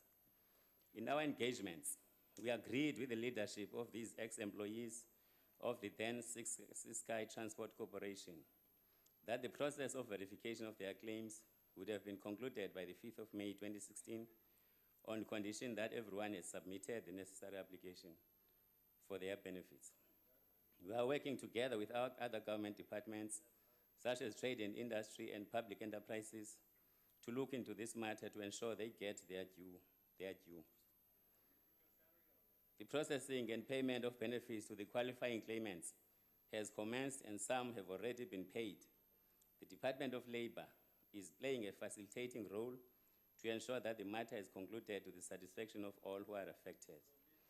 Ngaphambili obekileyo xa ndiza kwehla anditsho ndithi ucunza akafani noshici. Nangona oko sikunikiweyo kungonelanga, siza kuzama ukukusebenzisa ngobuchule nobulumko obukhulu ukuze abantu bakuthi baqhubekeke bexhamla umvuzo wenkululeko. Nathi siyathemba ukuba siyakuthi sizilungise iziphene ezikhokelele ekubeni singaphumeleli ekwenzeni konke ebesizimisele ukukwenza. Siyawabulela amaqela aluxhasayo olu hlahlo lwabiwo-mali. Sibavela usizi abo bangaluxhasiwo. Kodwa ke ngethamsanqa ANC ikhona ukukhusela imfuno nemfanelo zabo bangathathi ntweni. Ndivumele mhlali ngaphambili ndidlulise umbulelo ongazenzisiyo kumphathisi welisebe ngenkxaso nangentsebenziswano engumangaliso esindiyifumanayo kuye njengesekela lakhe. Kwikomiti ejongene nabasebenzi ekhokelwa nguMamzangwa sithi nxatsho ke shosho nibeko. Kokugqibela ndithanda ukubulela umlawuli jikelele kunye nawo onke amagosa nabasebenzi besebe ngenkxaso nangendlela abawuthathela phezulu ngayo umsebenzi wabo. Bamangazibini nangenkxaso endiyifumana kusapho lwam ukhokelwe nguMamtipa. Umphathiswa sele wenzile umkombandlela, ngoko ke ikhwelo lityala. Masingene entsimini, mazene ethole. Thank you very much.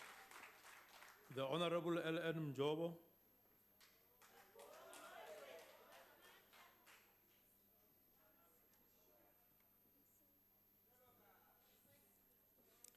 Honorable Chairperson, Ministers and Deputy Ministers, Members of Parliament, South Africans, good afternoon. The African National Congress support the budget vote 28. There are those who would like us to believe that the past does not exist. South Africa needs a government that understands the needs of the future because it really experienced the neglect and the division of the past. The ANC support each and every move aimed to improve the lives of the working class and the poor. That is why we always urge the workers to equate themselves with these pieces of legislation. One of the most important pieces of legislation is Unemployment Insurance Fund. The UIF assists those who lose their jobs and those who stop receiving their wages for a period of time, such as during maternity leave, illness, and taking care of an adopted child. Dependents can also benefit from the UIF if a breadwinner passes on. This means that there are 5 benefits of the UIF, namely unemployment benefits, illness benefits, maternity benefits,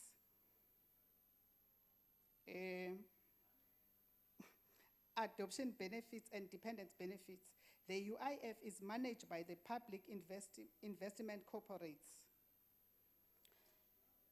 UIF has introduced a program in which beneficiaries of UIF are trained in order to improve their skills, such as they respond to the labor market. We are also about to finalize amendments to the UIF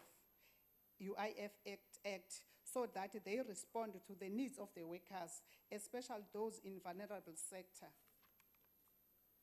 It is reported that by February 2015, the UIF had investments amounting to about 112 billion in cash and assets.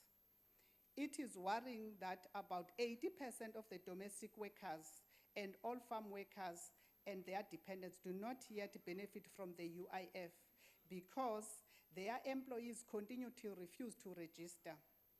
Female workers in domestic and farm employment are the most disadvantaged as they cannot benefit from the fund during maternity leave. Nginesiqiniseko sokuthi bonke abasebenzi baseNingizimu Afrika bangakujabulela ukufakwa kwi-UIF ukuze bahlomule ngesikhathi bengekho emsebenzini noma bephelelwa umsebenzi. I-African National Congress ibeka phambili abantu kuqala. I-African National Congress ayisikuphumla de abantu baseMzantsi Afrika bathole kunethezeka. Abaningi bayayivuma i-African National Congress ukuthi umbutho wesizwe, umbutho onakekela abasebenzi, umbutho okwaziyo ukuthi emakhaya kulale kudliwe, baningi kabayivumayo, bambalwa abayiphikayo. Mase nihlala phansi sihlalo bekekile ngicongratulate i-ANC Women's League ngokuthi ibambe imarch ngomgqibelo ePretoria ebeyimpumelelo kakhulu. Okusho ukuthi kukhetho siya kulo lo masipala abantu baya kuyithemba i-African National Congress bayivotele ngokumningi bayo. So ngiyabonga sihlala ngaphambili. Thank you very much. The Honorable Amber Graham.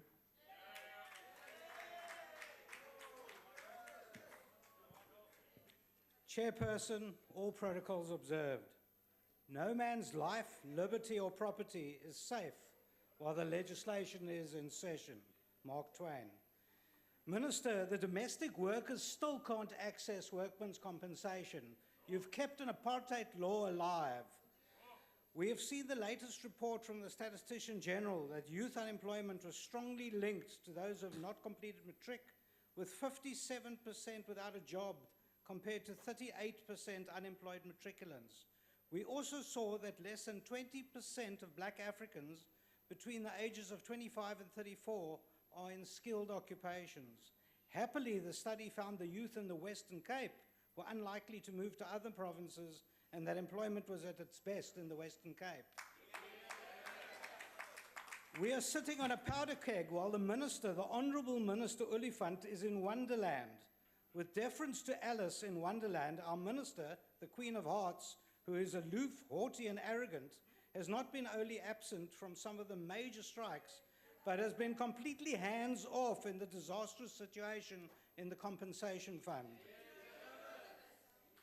In an interesting Supreme Court of Appeal case against the Department of Labour, Judge Meyer had the following to say, and I quote, "It shows the utter disdain of the Commissioner, a senior state official entrusted with a vitally important social welfare responsibility and vast public funds unnecessarily wasted by persistently contemptuous conduct for the court, its procedures and its orders. The worst affront to the court is that he could not even be bothered to explain why he repeatedly failed to comply with this order.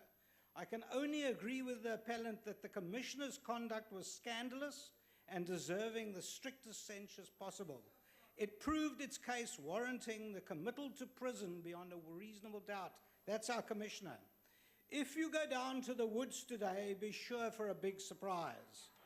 Walking through the Auditor General's report on the compensation fund is like a journey through the 100-acre wood looking for Pooh's house. The entity did not maintain proper accounting records relating to the movement in the provision of outstanding claims, and I quote, "The root cause is the lack of understanding and proper implementation of accounting standards by management." Furthermore, the Auditor General, reading like EOR's report, said there's a lack of management oversight to ensure that adequate and effective controls are in place to detect and prevent errors. This leaves one depressed. The fund has outstanding claims in excess of 10 years, and many in the medical profession have just refused to see any further compensation fund patients as they just never got paid. We are all living in Neverland. Nothing seems to get done. This leads us to the land of Oz, where we're all looking for the wizard, the new Commissioner of the fund. The Auditor General said, and I quote, "As a result of insufficient records, we are unable to verify whether the amount disclosed as impairment allowances was accurately calculated and disclosed." I'm however pleased to report that the new Commissioner, Mr. Mafata, presented a plan of action for the compensation fund, which seems to be taking us somewhere. We wait. Only time will tell. The ANC government has let the compensation fund implode to the extent that for the last 4 months of last year, no payment was made at all. The entire workforce of South Africa was exposed both to poverty and degradation. The real Cinderella of the department, the Commission, CCMA, which is in fact the jewel of the department, performed admirably. Another issue to raise is the UIF, Unemployment Insurance Fund, and despite enormous funds readily available to the fund, the public receives a runaround with massive queues, lost papers, every excuse in the book provided in order not to pay. Hopefully this too will see some improvement with the proposed amendments in the offing. Cruella de Vil, our chairperson, comes to mind when we understand the lack of attention to job creation and certainly the onerous legal environment placed on business and particular small business. The 101 Dalmatians are nothing compared to the millions who are job seeking. The big bad wolf, our esteemed president, cannot tolerate any rules and regulations and clearly has complete disdain in most of the ministries and in particular the Department of Labour. Despite the fact that Red Riding Hood has voiced her opinion loudly and plaintively the big bad wolf tends to huff and puff. In a Pollyanna type session, we keep hearing that the ANC has a good story to tell, despite the fact that we're going backwards vis-à-vis unemployment, and the only jobs that are available are jobs for pals. One hopes and prays that the citizens of our country stand at the polling booths on the 3rd of August and understand that the current dispensation will not change unless they place their cross to allow for a DA dispensation that will move us away from a cocktail of disasters. The Labour Department must try to ensure that there's an enabling environment to job creation and move away from a plethora of stringent labour laws, regulations and red tape. The time to vote for the DA is now urgent. Point of order. Order. Just take your seat. Thank you very much. Chairperson, Yes. I just want to check if is it parliamentary to have a choir inside Parliament.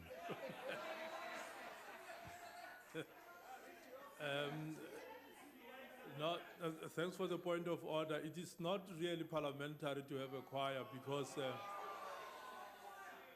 order. May I continue? Order, honorable members. The Labour Department must try. Just a second, Honorable Bakrin. You see, what we normally say is that while you are allowed to heckle, in this case, to support your member, but you should not drown the speaker or make, just a second, or make other members not to be able to continue and hear what the member is saying. But we do appreciate to learn that Honorable Bahrain can be a choir conductor, but allow him to complete his speech. You may proceed.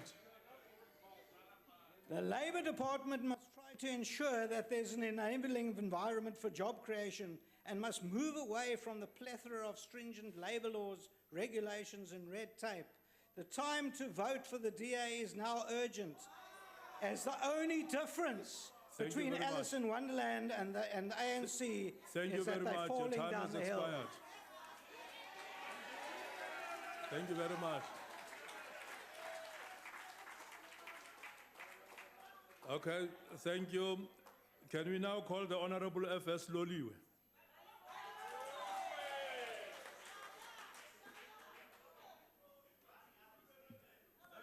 I would encourage what was happening to continue to happen in the House. I would not encourage that. Thank you. Honorable Chair, Ministers present here, Deputy Ministers, Members of Parliament, South Africans, our guests at the gallery, good afternoon. As the ANC, we support this budget. DA will never be comfortable with this committee because the minister is a woman. All ANC representatives in the committee are women. Considering their equity currently, they'll never be comfortable with this. In 2014, many political parties tabled their manifesto to the South Africans, affording South Africans an opportunity to assess and decide on whom to trust with the mandate to better their lives. The ANC emerged victorious as we secured the highest votes. To us as ANC members, that meant that we had a responsibility to ensure that every sphere of government prioritizes the needs of the people. We are here to account to the nation, a nation that gave us a mandate to alleviate poverty and redress the imbalances of the past, among other things. We understand our responsibility as a committee to be monitoring over the department. We agree with the NDP, which warrants an increase in job creation.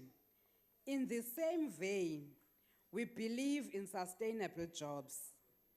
As a portfolio committee on labor, ANC members in particular, we also have a responsibility to maintain labor peace. This cannot be achieved if the parties in an employment relationship continue to flout the stipulations of the employment contract. The Department of Labor is one of the role players in job creation, though that is not its sole mandate. In its quest to improve the lives of the citizens of this country, the department, through its service arms, has contributed in improving the lives of the people. Kulilishwa ke ukufumanisa ukuba abantu belizwe lethu abayiqhwabeli izandla indima nomgama osele uhanjiwe yi-ANC ekubancedeni.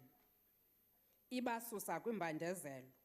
Mhlawumbi ibalahlekiswa kukuba kukho abantu abaphikele ukuthi gqolo bephikisana nayo nayiphi na inkqubela kuba besazi ukuba iza kuveza izikhewu ezazishiywe ngurhulumente wobandlululo.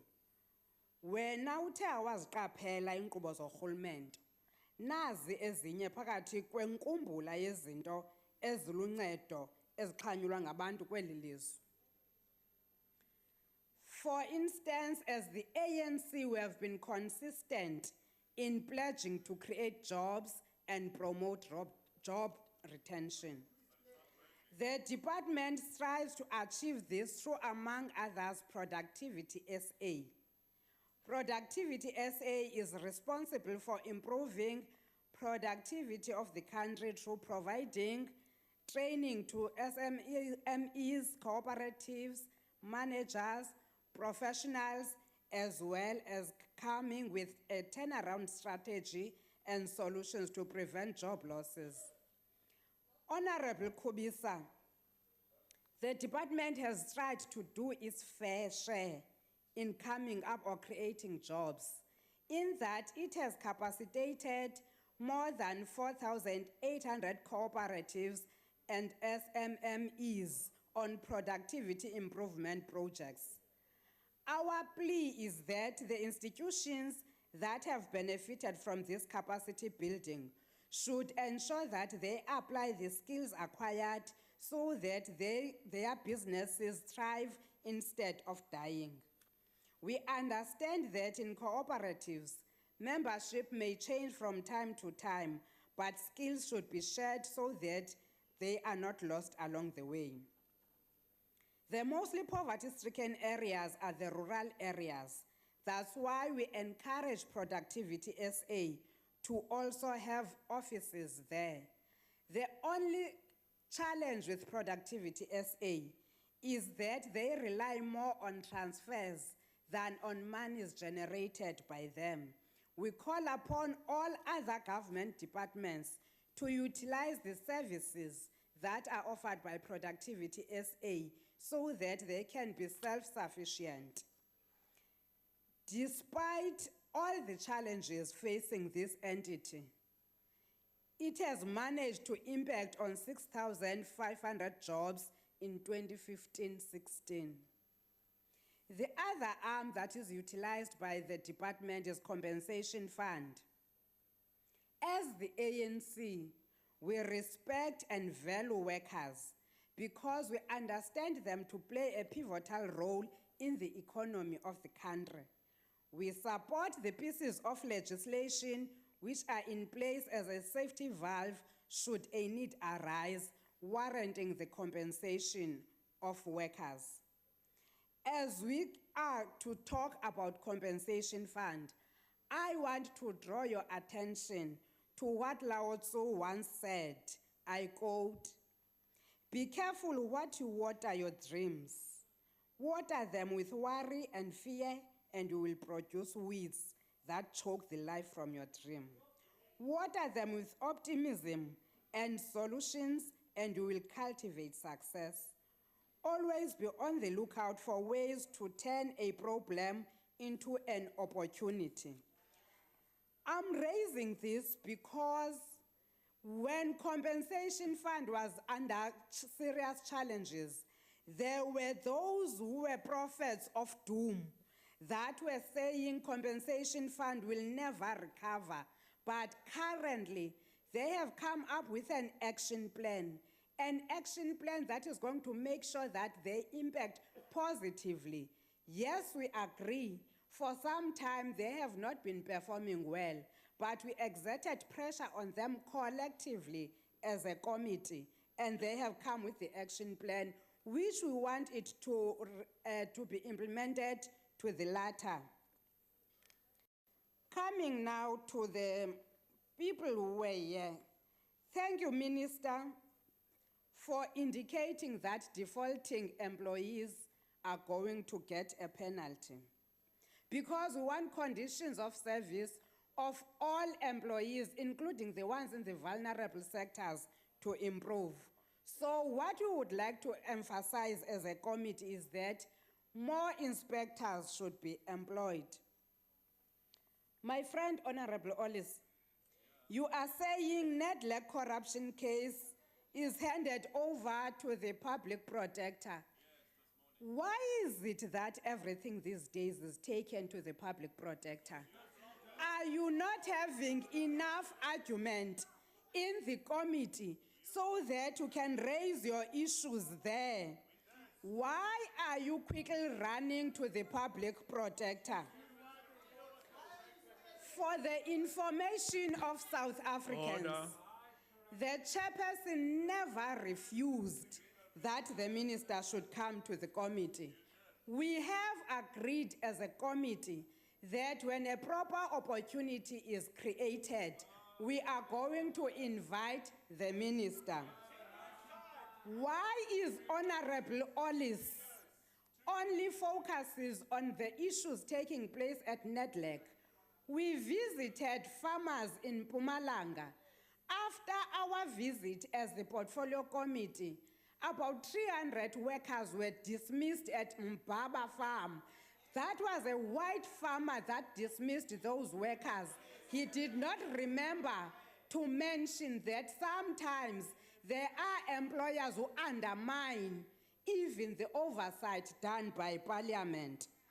Why are you not telling South African citizens about the CCMA director who quickly ran away when she saw that the arms of law are getting closer to her after she had some fraudulent activities there? So that one, unfortunately, also does not belong to those that are always made victims, the black minority. But in fact, the black people. Instead, that person happens to be white. Is it about color that we see discrepancies, or we see discrepancies across the range? Honorable Ollis is saying the ANC form of BEE is not working. What are you comparing it with? Because prior that, you never had anything in place so that you can measure that it is not working. Is it because it is biased towards the working class and poor that you see it not to be working? Honorable Khoza, wherever you are, you may get the message. You are saying you can't deal with issues of a dysfunctional state. The last time I was in class, it was dysfunctional. So we may have been in different classes. But I am worried as to how can you say that? Because number one, EFF is feeling that this portfolio committee is too hot for them. They made first trial by sending Honorable Muteka. He found it too hot. They sent Honorable Khaula. The newcomer also in the committee, Honorable Khaula, is finding too hot. He's saying, no, let somebody go and debate. I can't stand those women. Come back, we won't bite you, Honorable Khaula. Will then take you through processes that are taking place. Last year, we corrected EFF on their notion of the implementation of the minimum wage, because to them, the minimum wage is about numbers. If you don't talk 12,500, you are not talking about minimum wage. If they had listened from Honorable Khaula, who is in the committee, he could have told them that there are processes folding at the level of the committee. There are also other processes that are unfolding at Nedlac. What we need to do is to consolidate the two processes and advise accordingly so that this can be implemented. So I want to warn my learned friends from EFF, if they don't understand national minimum wage, they must just keep quiet because that is work in progress. Honorable Baygram,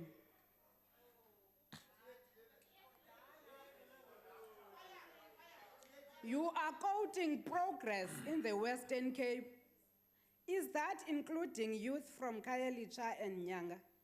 Because our worry is that with members of the DA, when you talk Western Cape, to them saying Western Cape and Cape Town is one and the same thing.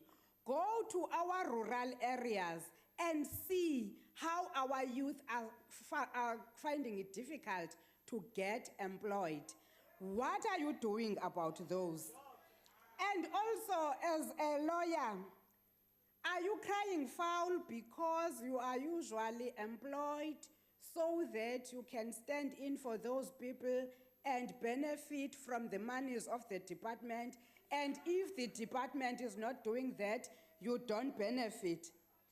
Mandibulele, DM, ngocacisa lento yabantu basempuma koloni ebebelapha egeyithini benezikhalazo. Ndiyavuya xa uyicacisa ukuba isebe eli kunemigomo eliyilandelayo uncedisana naba bantu. Ilizwe malazi into yoba nakule yaba bantu u-Honorable Baygram at some stage wayebarepresenta. Kodwa ingxaki ekhoyo yeyokuba kaloku xa inobuchule kwezomthetho noko abantu bakuthi sudlala ngabo uthi mabazogodola egeyithini ngongathi urhulumente akanankathalo, asijongeli phantsi imfuno zabo kodwa sithi ilizwe laseMzantsi Afrika lilizwe elinomthetho. Asikwazi ke ngoku uvele xa kukhona ntoni nasithi asusabela ukuba bekuqale kwathini na kodwa sawusoloko siqhubekeka sibhatala. Thank you on that score. Is ANC ndiyaphinda ndiyayigxininisa siyayixhasa thina olu hlahlo lwabiwo-mali. Ndiyabulela. Thank you. The Honorable, the Minister of Labour.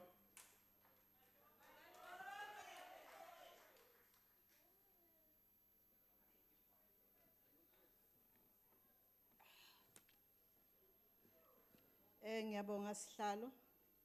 Ngibonge kumalunga lendlu axhasa uhlahlo mali lomnyango wezabasebenzi. Umhlonishwa uLoliwe usephendulile kwabanye. But ngiyafisa nje mhlonishwa ukhubisa ukusho ukuthi somnyango wezabasebenzi sifake iinvestment through uPIC esuka ku-UIF sifake 118 billion. That 118 billion portfolio will investwa through EPIC.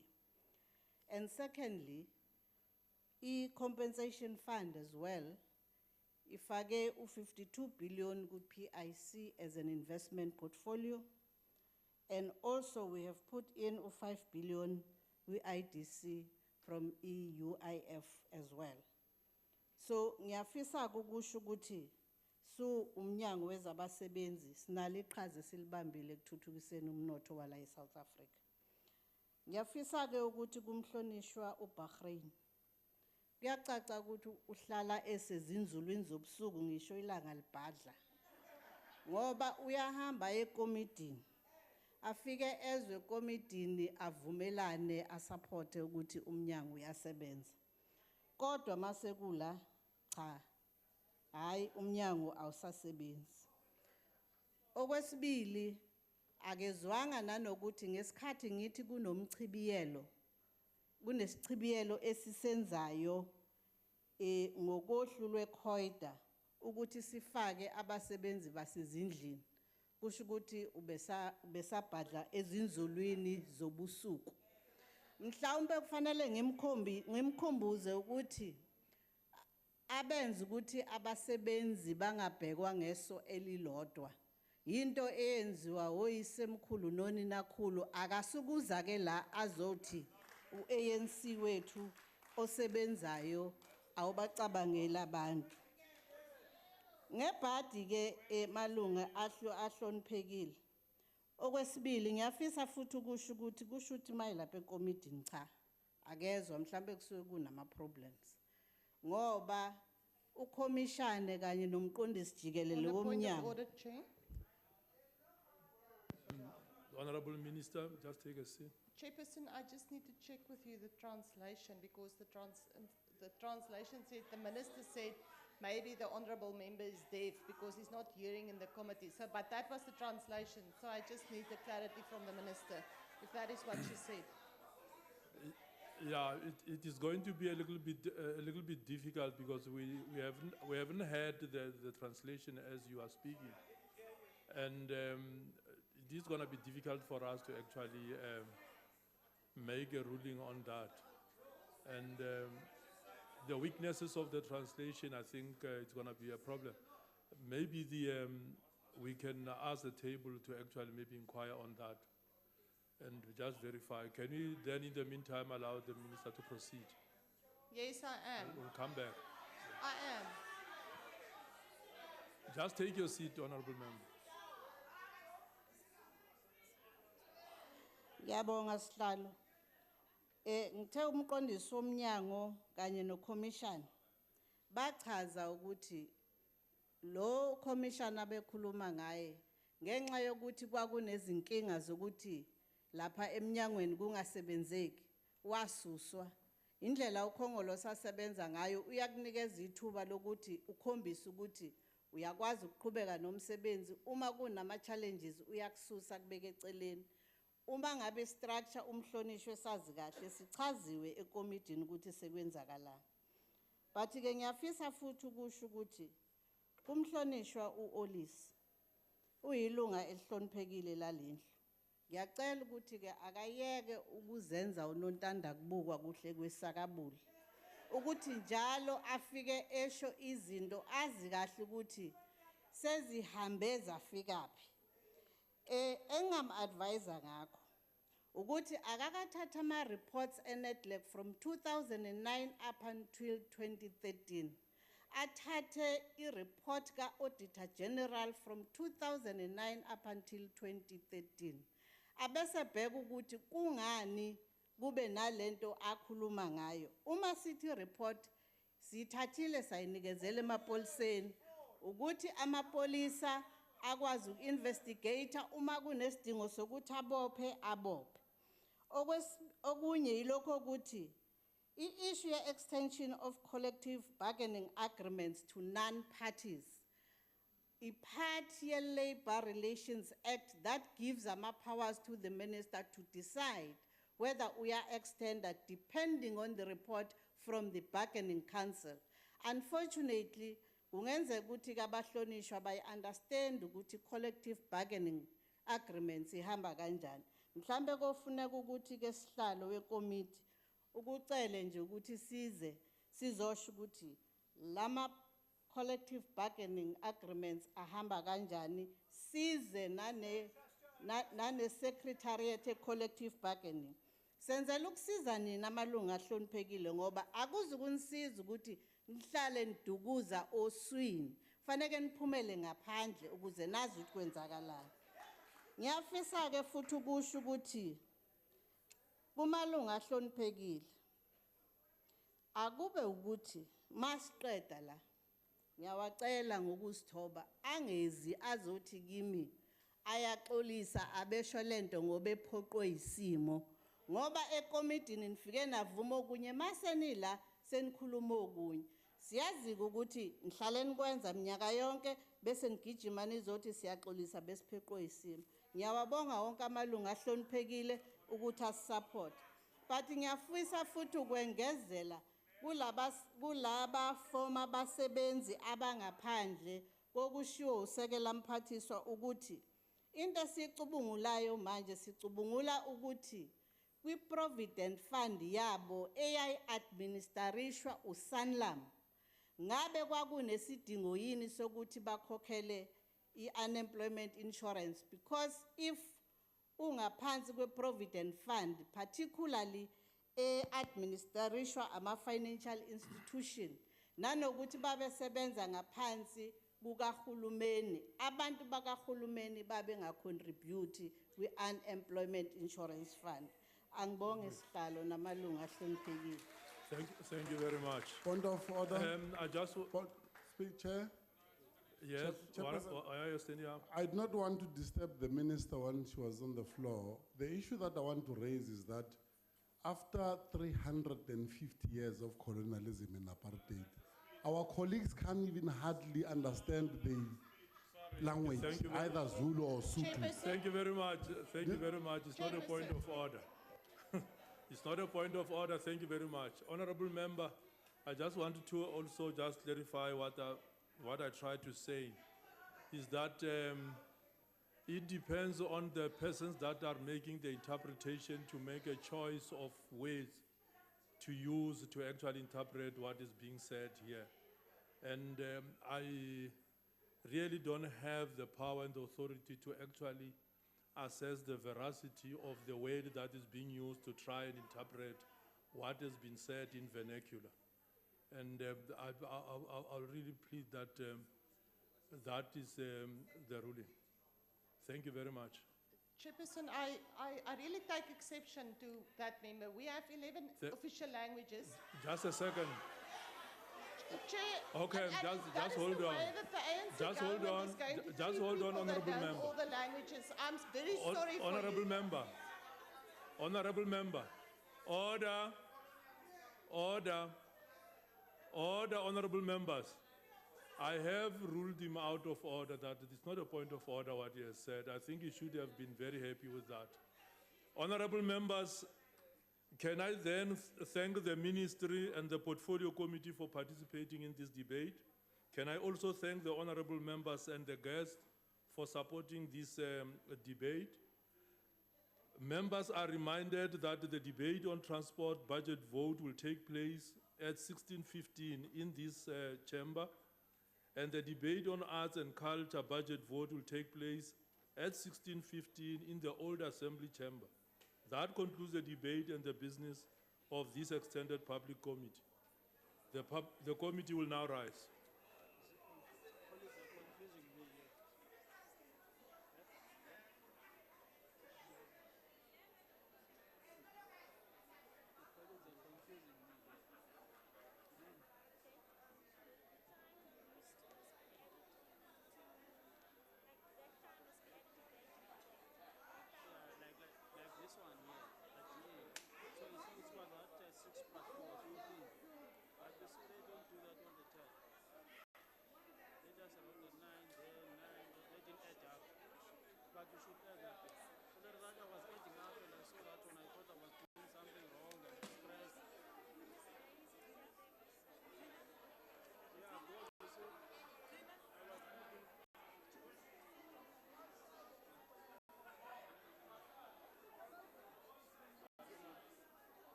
Leli lokuthuba lokuthandaza ngesitu noma ukuzidla.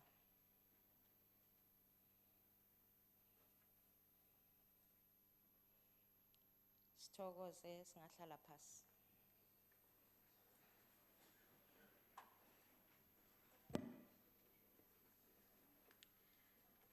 The secretary will read the order.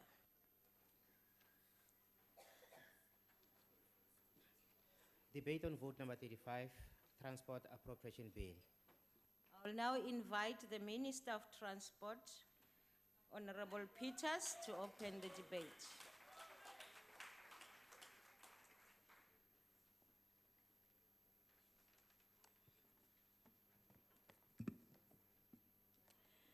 Honorable Chairperson, Honorable Ministers and Deputy Ministers, Honorable Deputy Minister of Transport, Honorable MECs of Roads and Transport, the Chairperson and members of the Portfolio Committee of Transport led by Medical Lady Magazi, Honorable Members of Parliament, the DG of the Department of Transport, Chairpersons and CEOs of our entities, distinguished guests, ladies and gentlemen. Honorable Chairperson, one of the most inspirational individuals of our time, Martin Luther King Jr. said, could have been talking of our present day South Africa when he addressed the crowds of Memphis, Tennessee in 1968, when he said, and I quote, "Whenever Pharaoh wanted to prolong the period of slavery in Egypt, he had a favorite formula for doing it. What was that? He kept the slaves fighting amongst themselves, but whenever slaves get together, something happened in Pharaoh's court, and he cannot hold the slaves in slavery. When the slaves get together, that's the beginning of getting out of slavery," and I close quotes. Our country is still reeling from the huge pockets of the legacy of apartheid enslavement, enslavement of poverty, enslavement of unemployment, and enslavement of inequality. The fiercest and most divisive exchanges in our country today are those orchestrated among the poor, the economically downtrodden, and the unemployed. It is time that we commit to unshackle ourselves once and for all from this pervasive enslavement. As we present our budget as a transport department, we make a call and rededicate ourselves to the cause of eradicating the legacy of that enslavement. Today, we say to South Africa that for the past 12 months since our last budget, we have moved the country forward in the following ways. More job opportunities have been created, and an improved and more integrated approach of work with sister departments in many crucial areas has been forged. A better intergovernmental approach to transport matters from national to provinces and municipalities is the order of the day. Optimal intersectoral collaboration among transport entities and stakeholder community is standard practice, and new groundbreaking areas of heightened economic activity and job churning trajectory are constantly explored. Our intensive rail modernization program provides uncontested evidence of unprecedented potential job opportunities, localization, and industrialization. This is done with strong and developmental variables, such as the inclusion of youth, inclusion of women, and people living with disabilities. Led by our Passenger Rail Agency of South Africa, the rail modernization program is poised to deliver the following tangibles: a 13.5 billion rand subsidy in the medium term for Shosholoza Mail and Metro Rail, with major spin-offs of 500 million passenger trips in 6 metro areas and 700 long-distance passengers. The construction of a more than 1 billion rand train manufacturing factory in Niger, employing about 1,500 people. 99% of whom are South Africans, 85% historically disadvantaged individuals, and 25% women. The replacement of obsolete signaling and development of new signals at a cost of 13.5 billion rand, which will greatly improve safety and make rail transportation an experience to cherish. This signaling program translates into 762 jobs, with another 150 for engineers and artisans. The Gauteng Nerve Center in Kalfontein, which was handed over on the 5th of October 2015, will act as the signaling control hub of PRASA's passenger rail network in Gauteng. 1,000 jobs from the Motherwell and another 325 from the Greenview Pienaarsport rail extensions. A further 2,400 jobs from Metro Rail and 1,500 more from Shosholoza Mail. Improved services and station upgrades were realized. This ANC government's good story is in no way to tell or to veil the serious problems of service disruptions, acts of vandalism, violence and criminality against train commuters, the rolling stock and infrastructure. Interventions to normalize and optimize operations are a constant preoccupation of our department through the Rapid Rail Police of PRASA and the broader security cluster departments. The Railway Safety Regulator is central to the safety of our people and the environment in the railways industry, and to that end has taken a bold stand to adopt the vision, and I quote, aspiring to achieve zero occurrences, close quotes. Collisions will remain a challenge for our railways. However, it is encouraging to note that the number of collisions between trains declined by 44% from the previous period. Even though technology reviews were introduced with the aim of mitigating risk in the rail network, human error and old technology still compromises the safety of our railways. This has informed the RSR's risk-based strategy, which gives a great deal of attention to human factor risks, which account for more than 71% of all occurrences. With the South African National Road Agency Limited, SANRAL, at the helm, certainty about Moroto Road or the R573 development has never been greater. A short to medium-term road upgrade plan at a cost of 3.7 billion rand is assured Deputy Minister Masuku, and in the long term, a rail strategy will emerge. A synoptic scan of labor-intensive and far-reaching road infrastructure program will show the following. Commencement of the road construction of the N2 Wild Coast from East London to Mtavuma will happen this year, with 7 medium to big bridges and 2 mega bridges. The outcome of the N3 De Beers Corridor environmental assessment will be known in time. In the final analysis, ladies and gentlemen, our people and their livelihoods come first. That is why the Department of Transport and SANRAL is at work to explore other alternative engineering solutions that will protect and grow the economic viability of Harrismith and the surrounding areas. The construction of the N1, N2 toll highway will yield an estimated 5,000 jobs, 72% thereof in the low-income stream, and 600 direct jobs yearly, and 80% maintenance work for local subcontractors. The Ventersberg Holfontein N1 upgrade, costing 600 million rand, will have substantive participation of SMMEs with strong elements of youth and women participation.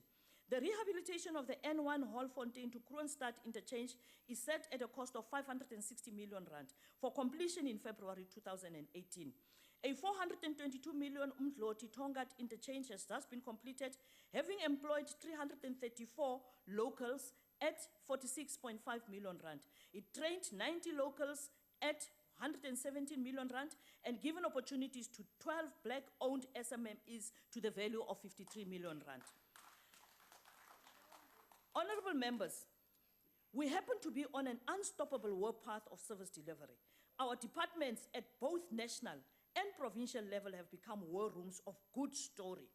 And I want to say that the MECs are here, they will tell their story even in the NCOP. En ek sê agbare lede, die ANC se goeie storie gaan nog aan en sal altyd aangaan. The 11 billion rand allocated for Samba Sonke program has to be matched rand for rand by provinces as prescribed by the Division of Revenue Act. This program is to spend 40% of the provincial road maintenance grant on preventative maintenance. We've gone a long way in listening and addressing, ladies and gentlemen, the concerns around the Gauteng Freeway Improvement Project, which is the e-tolls, with particular emphasis on that particular mode of payment. It is a matter of grave concern, hence the involvement of the Honorable Deputy President and the intervening dispensation, whereby 50% reduction of tariffs were offered. And I'm calling on our guests in the gallery, please do get your tax and pay for the roads so that we can increase our roads. We will continue to listen and receive constructive proposals on alleviating the plight of our road users. You keep quiet, you started the tolling system. Equally, we will not tire to explain and educate our people about the user pay principle and the need for SANRAL to raise capital for construction of new roads, upgrading of some and maintenance work. It is important that SANRAL has the ability to raise capital on the bond market, continue to meet its debt obligation, sustains and improves its credit rating. We commend the more than 1.3 million vehicle owners who have registered for the e-toll account and express confidence that more will follow their example. Hence, the extension of the discount deadline with the possibility of a further grace period and appropriate dispensation to accommodate the growing demand. Recognition that the majority of our population relies, ladies and gentlemen, on public transport has seen us invest 5.9 billion rand in the planning, construction and operating of the integrated public transport networks in the 13 cities, with 4 already running and 6 under construction. The 4 that are full operation is the Rea Vaya in Johannesburg, Arieng in Tshwane, My City in Cape Town, Go George in George. Our provincial transport operators grant continues to assist bus service operators in all provinces. The taxi industry continues, ladies and gentlemen, to register strides in making taxi services modern, friendly, safe, comfortable, and profitable.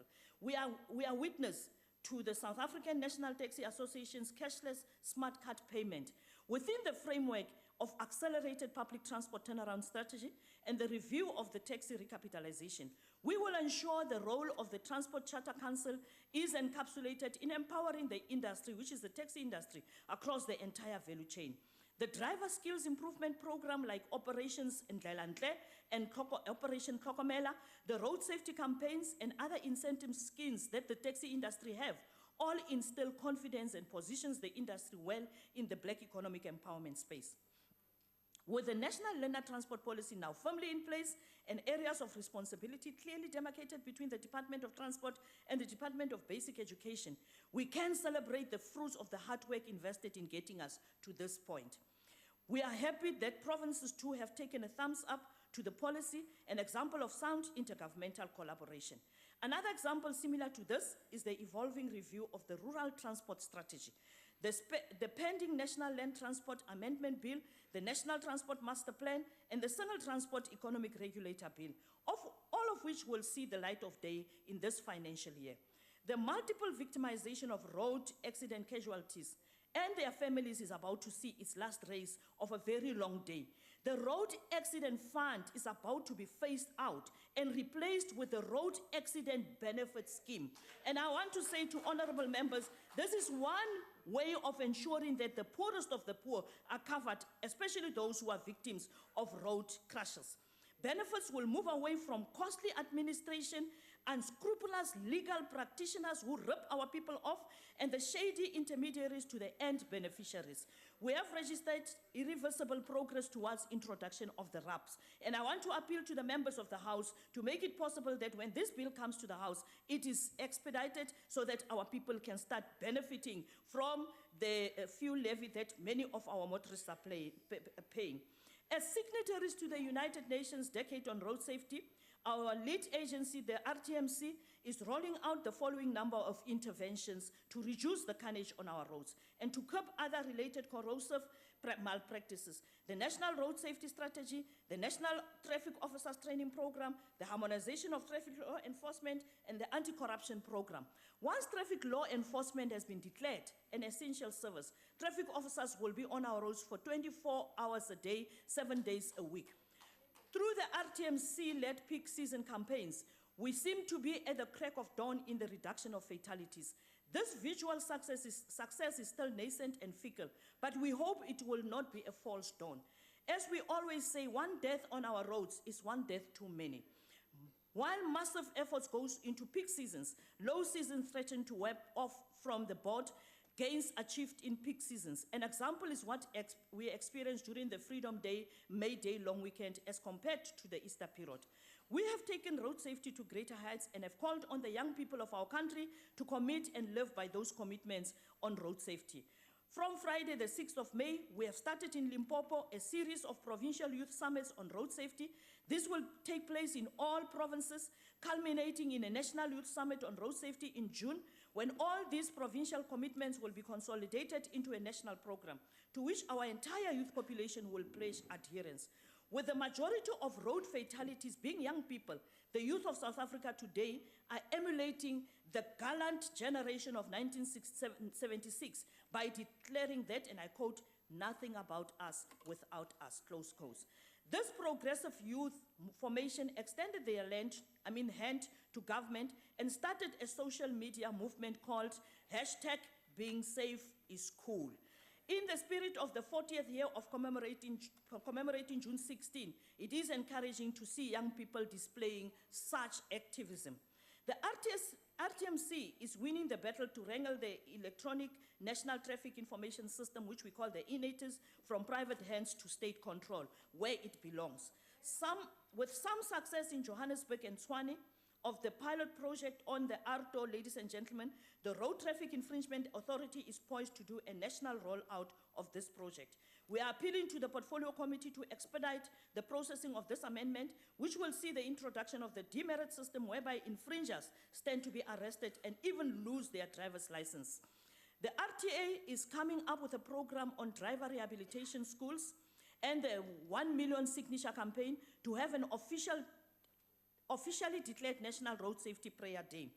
When the Freedom Charter expressed the desire for there to be, and I quote, peace and friendship, close quotes, many in their minds wouldn't have foreseen a transport department finding itself having to play in that space. Our contribution in this regard is captured in the role of our agency, the CBRTA, which it has played, especially for the last 12 months, in the taxi dispute between South Africa and Lesotho. This could have led to a cross-border bloodbath, but had it not been for the intervention of our Free State provincial leadership, we thank you, Comrade MEC and the Premier, for your intervention, the CBRTA, and the formation of the National Ministerial Task Team. Like Martin Luther King Jr.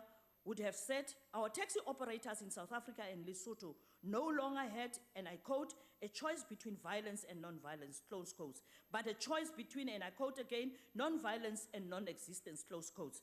The CBRTA has proven to be a dependable agency for our peaceful relations in the region, having come up with a market access regulatory tool which determines a fair permit system between us and our neighbors.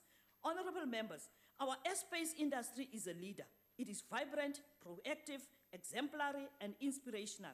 We are world leaders, and so say all the world over. Just by way of example, the CEO of AXA, Mr. Bongani Maseko, has been appointed as the Vice Chairman of Airports Council International, which is the mother body of airports globally. Congratulations, sir. We wish you well in this endeavor. The chairperson of the International Civil Aviation Organization, Aviation Security Panel, is none other than our own CEO of the South African Civil Aviation Authority, Mepo Koza. Ms. Koza now serves her second consecutive term. We applaud her and wish her well in her responsibilities. Igama lamakhosikazi.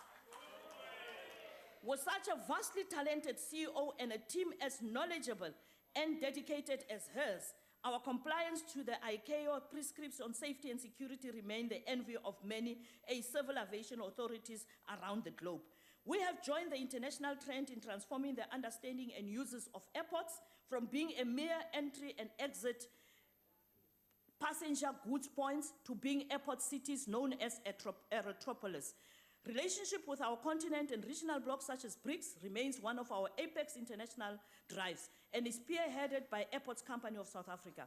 We have sound formal agreements with Ghana, India, Brazil, and Germany. The list is just growing. The leading role such as that played by AXA replicates itself in the following domestic interventions and expansions of its footprint around South Africa. The takeover of management services of Umtata after much struggle by the airport, the compilation of the Vonderboom Airport Security Manual, the acquisition of additional land at 236 million rand for Cape Town International Airport future expansion, the injection of 1.3 billion rand into airports for refurbishment and design planning, the creation of 25,000 jobs for terminal and runway expansion projects at Cape Town and OR Tambo, as part of our contribution to President Zuma's 2015 9-point plan with specific focus on addressing the country's energy challenges. AXA and PRASA has invested in the following: the 750 kilowatts George Airport solar plant costing 16 million, the Kimberley and Uppington Airport solar plants, both 500 kilowatts, are complete and ready for commissioning. Planned installation of solar panels in all South African airports, which will be propelled by more investment in airport infrastructure and the finalization of the National Airports Development Plan. The Wolmarton, one of Prasa's biggest railway depots in Gauteng after Braamfontein, houses the new rolling stock and trains that have been received as an output of the Gibela contract. In March 2016, a 23 million rand, 1 megawatt solar plant was successfully completed to power this facility, Deputy Minister of Energy. These projects will go a long way in contributing to the 42% target of South Africa's power needs through renewable energy sources by 2030. The air traffic navigation services continue to make a significant contribution to South African and continent's aviation industry, thereby promoting safer skies, interoperability, and harmonization in the region. The 22 years of safe air navigation services provision to 10% of the world's airspace is a remarkable achievement by ATNS.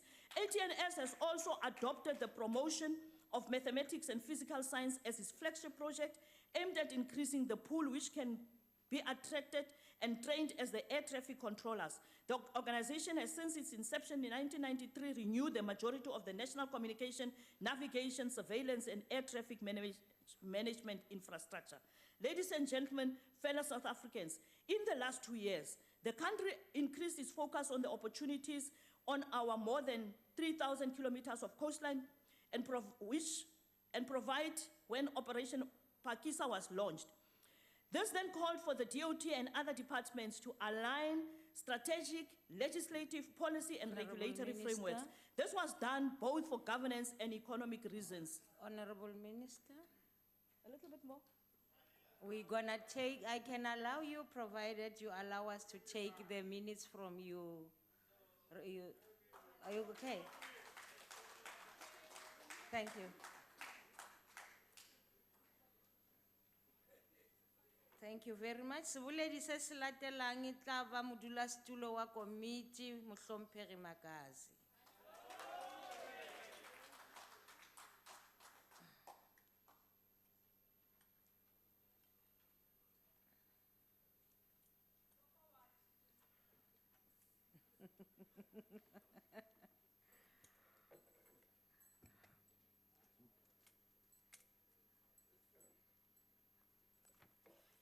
Modulasetulo wa ntlo e tlotlegang le tona tsa dipalangwa mo Afrika Borwa, Mayor Peters, le matona a mangwe a leng teng mono, motlatsa letona motlotlegi Metshikunga, batlotlegi ba dirisane ka nna ba ba leng ka mo ntlong e tlotlegang, badiri ba lefapha la tsa dipalangwa mo Afrika Borwa, baeti botlhe ba ba leng kwano ke a le dumedisa.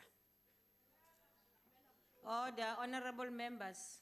Tani inhlangano ya African National Congress, His seketela mpimanyeto wa ndaulo ya butleketli ya lembe ximali ra 2016-2017. The Reconstruction and Development Program, as developed and coined by the African National Congress and its alliance partner before 1994, has this to say on matters of transport and roads. And I quote, apartheid transport policy deprived the majority of people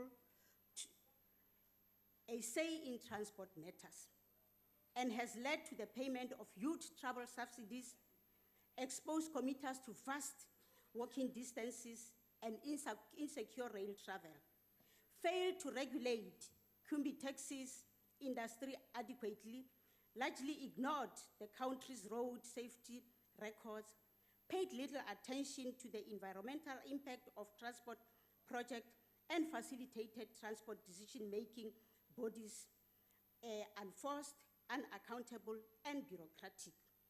For this reason, transportation has a prominent history in the township and in anti-apartheid politics. The Reconstruction and Development Program further states that, open quotes, the publicly owned transport systems, roads, rail, and air, will improve to provide safe, convenient, and affordable transportation.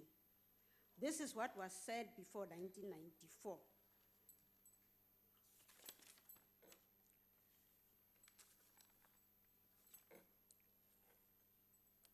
And in so doing, when we have safe, reliable, and convenient transport, good infrastructure, we are sure that the economy will be able to grow. The reconstruction and development, this was what was said, close quote. Suka. The reconstructions and development and the National Development Plan. Order, honorable members. Order, honorable members. The Reconstruction and Development, and Development Program and the National Development Plan impressed upon safe, affordable, reliable, and effective transport program in the country. This totally sums up the importance of transport in the development and the economy and social issues of the Republic of South Africa. This is done through our policies that we are implementing, through the legislation that we have made in our country to take the Republic of South Africa forward. The department's budget allocation of 66 billion in this financial year give credence to the policy objectives as outlined in the National Development Plan, MTSF, PICC, and the State of the Nation Address. Competitive and responsive transport infrastructure that is properly maintained, that expands to the rural areas and to the key economic areas of the country is benefiting our community, and the growth of the economy is seen as paramount in this instance. With the budget of 66 million, we will be focusing on the maintenance of roads, upgrading of rail, the blue economy as outlined by President Jacob Zuma in the Pakisa, and enhancing the public transport in the Republic. As the committee, we are concerned that there are so many negative aspects that are happening, the burning of the trains, the vandalization of the roads, and other amenities are retrogressive in what we are aiming to do. We talk of social investment and growing the economy, but we are acting the opposite. Se ke botlhaswa. Hina ku tshemba leswaku lava nga ona, lava va onako, va ta yisiwa emakhotsweni va kuma siku ra vona ra ku ri va hakela. For the past 3 financial years, honorable members, we have seen the department receiving unqualified audit outcomes, which as the committee, we really applaud. The department can do better if they can have senior staffs in the posts that are vacant. And we are pleading with you, Minister, that the posts, particularly of the DDGs, should be filled as speedily as possible, because this is what will be able to take the Department of Transport forward.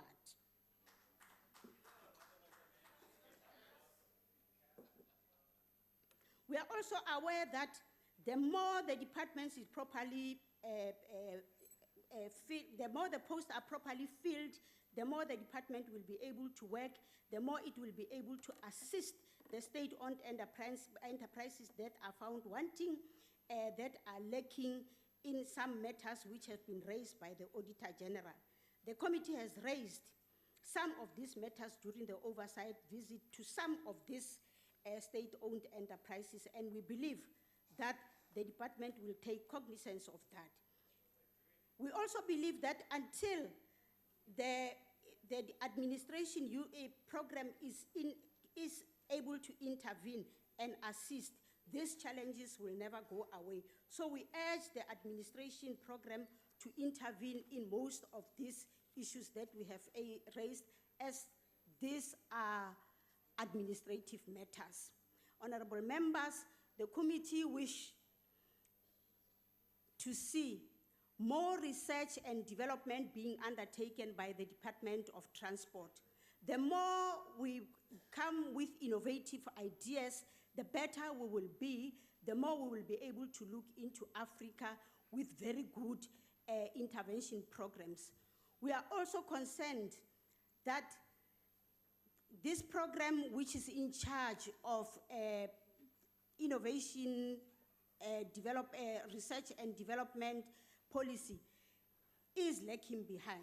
We are concerned that this unit, which is in charge with policy and legislation, is found wanting, and needs to up the stakes because there are so many legislations that we are waiting for in Parliament which are still to come.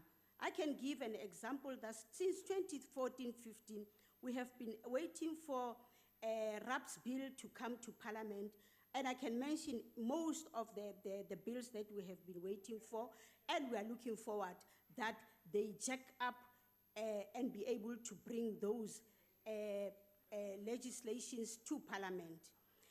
Honorable members, badudi ba Afrika Borwa, Agenda 2063 ya African Union, e swanetse gore e be agenda e leng gore re a e tseba, re a e šomiša mo di-projecteng tša rena. Investing in maritime transport, looking into road and rail and air will boost this Agenda 2063. South Africa should be the leader in implementing Agenda 2063, and this is doable if we work together. Honorable Minister, Maluka Atutlekhang Andrew A, the committee wish to make a clarion call and make a request that RSR, as it indicates that fatalities have reduced. We see a situation where rail reserves are being invaded by informal settlements, where rail reserves and rail assets are being vandalized. We are requesting members of the community to stop this because the more they vandalize, the more they invade, is the more we become retrogressive. RSR is also concerned that there are outstanding matters that, when not attended to, it will lead to suspension of some of the functions and some projects in PRASA in particular. We urge those that must comply with the laws to do so, because once some of the services are suspended, they will affect the commuters. So we believe that this is some of the things that needs to be done urgently. The development of railway between Muloto and Pretoria has been on our lips, and we believe that this time we shall be able to see some of the things happening. MEC, the former MEC, now the chief whip, was the one who came up with this idea. It was then elevated to national cabinet, national department, and now is with PRASA. We are finally hoping that we will see the high speed, which will lessen the traveling time, which will also lessen the plight, particularly of the fatalities which are happening in the area. Because feasibility studies have been done, and we believe that the outcomes of those feasibility studies will be able to yield a road. Then, Honorable Mthembu was Sivutumlilo. We pride ourselves, honorable members, that we are the best in terms of roads in Southern Africa. We are happy that Muloto Road, which is termed the Killer Road, is now under construction. Members, let me indicate that we are saddened by the fact that we have seen so many fatalities in the past few weeks, which actually has taken so many lives. We believe that as a committee, we will fast-track the bill of ARTO and make sure that these fatalities and carnages will come to an end. Hilaba ku chabalela laba lahlekeriwe ke mashaka aka leswi swi nga humelela la mapatwini hi ri chavelele kana. Ni nga se tshama hansi ni lava ku hoyozela na ku ndunduzela South African Civil Aviation Authority, ATNS, AXA, Road Accident Fund, RTMC, hi ntirho lowo xonga lowu va wu endlaku. Honorable member, na mundzuku the hi ta ya time has mahlweni na n'wina expired. inkomo. Akensa, The next speaker is Honorable De Freitas.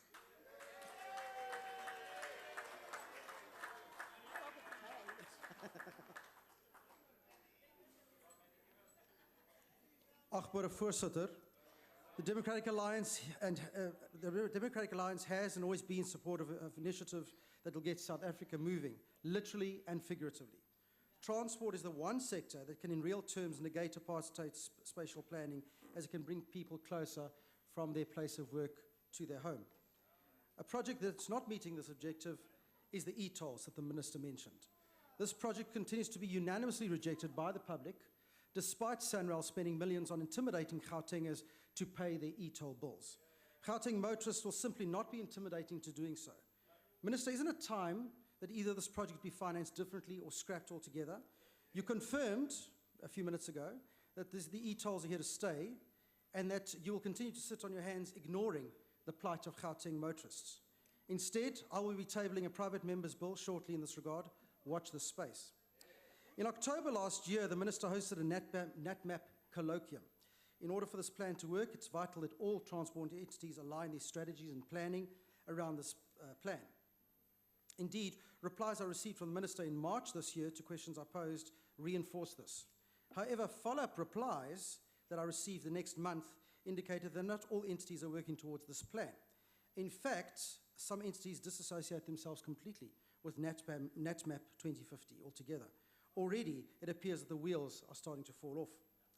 If there's one embarrassment that keeps occurring, it's the continued debacle of the Passenger Rail Agency of South Africa.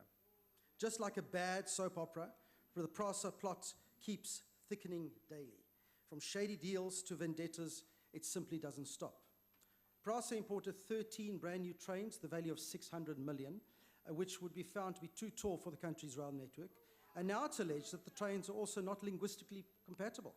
This means that we may need subtitles in this telenovela.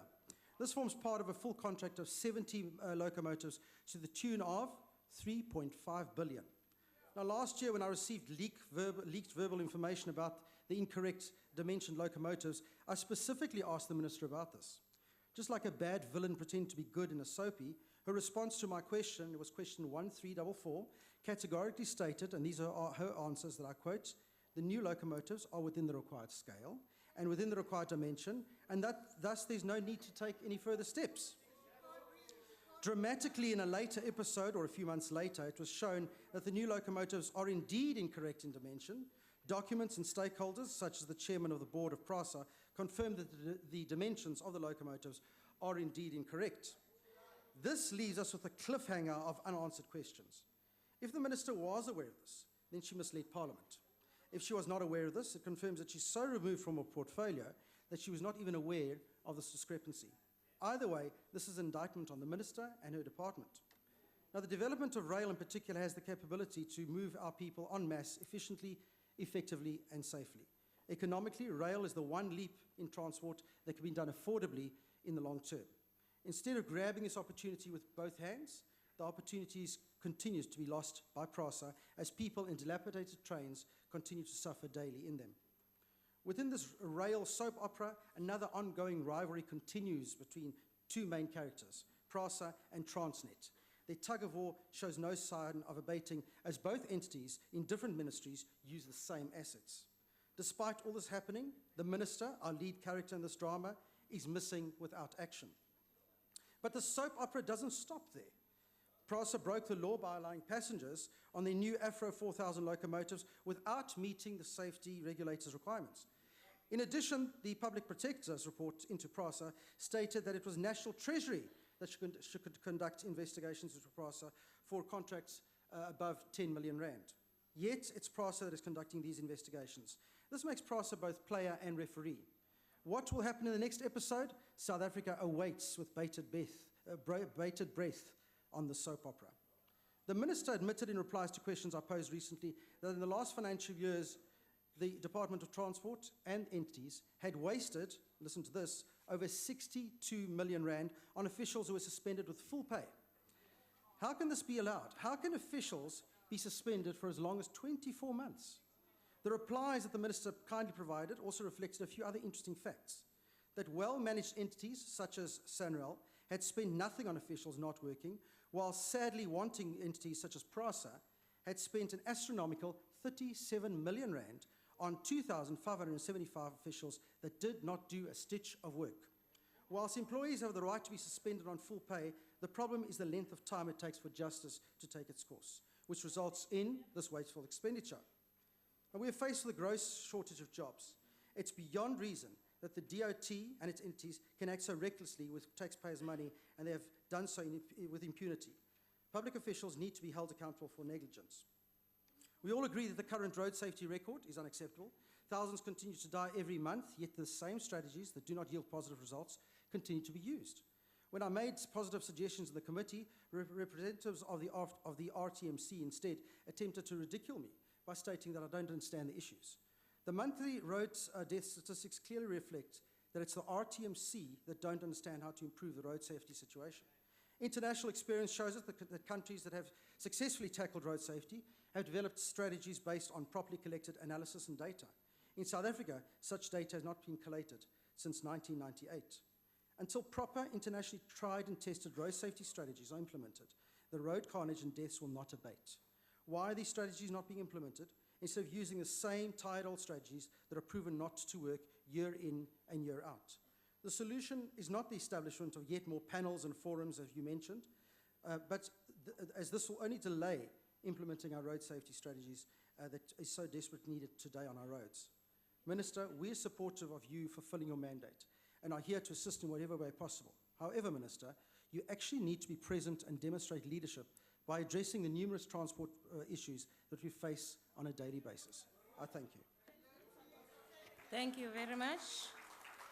The next speaker is Honorable Koza.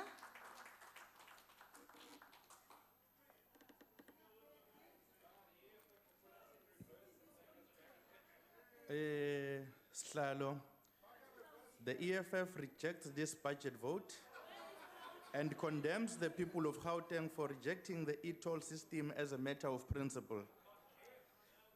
We are warning the ANC, especially in Gauteng, voters will show you lied to them once with that e-toll panel. You can take the report and use it for something else.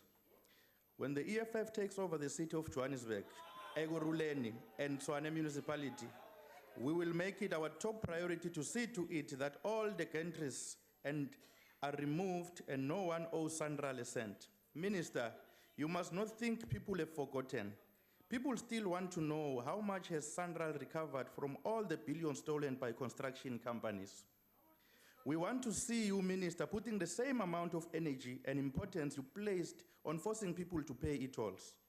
It is now time you force Sandral to recoup all the billions stolen during improvement of Gauteng freeways. Chair, the carnage in our roads is beyond shocking. The rate at which South Africa is losing people in our roads, especially young people, it is time we seek aggressive and drastic measures. We are no longer dealing with a normal situation, and if we continue to treat this as a normal situation, by the end of this year, numbers will be in hundreds of thousands. The corruption that is happening at PRASA under your watch, Minister, is not only reckless and use of taxpayers' funds, but undermines the need of transport, as millions of South Africans still find themselves stranded on a daily basis as they struggle to go to work. The locomotives that you show with pomp and ceremony bought using billions, which turn out to be defective, is an insult to millions of South Africans who are left with no choice but to use taxis and minibuses that are not fit to be on the road. The chairperson of PRASA's admission that the tender was allegedly rigged from the very beginning and specifically designed to favor senior government officials should have had you fired, Minister. Now we are using more taxpayers' money to fix acts of corruption. It is not a surprise that you are still a minister. It is because you practice the culture of law-breaking, exactly like the person who appointed you to cabinet. Soon he will be standing before a judge to answer his more than 700 charges of corruption. While the game of to and from between the Department of Transport and the Department of Basic Education, as both these departments run away from taking the responsibility of scholar transport. In Mpumalanga, the ANC government has undermined the Mpumalanga Scholar Transport Organization refusing to give them their money, but on the other hand, paying Habana millions that are supposed to be paid to MSTO, but the minister is doing nothing. EFF will make sure that MSTO remains and Habana is removed. There are kids as young as 5 years old who walk for more than 10 kilometers on a daily basis. How are we expecting them to still have a fresh mind to learn? Chair, roads in most parts of the country are not fenced. As a result, stray animals are causing accidents and death in our roads. The EFF municipalities will ensure that roads are well maintained and in a usable condition. The EFF does not support this budget vote. Thank you. The next speaker is Honorable Sitole.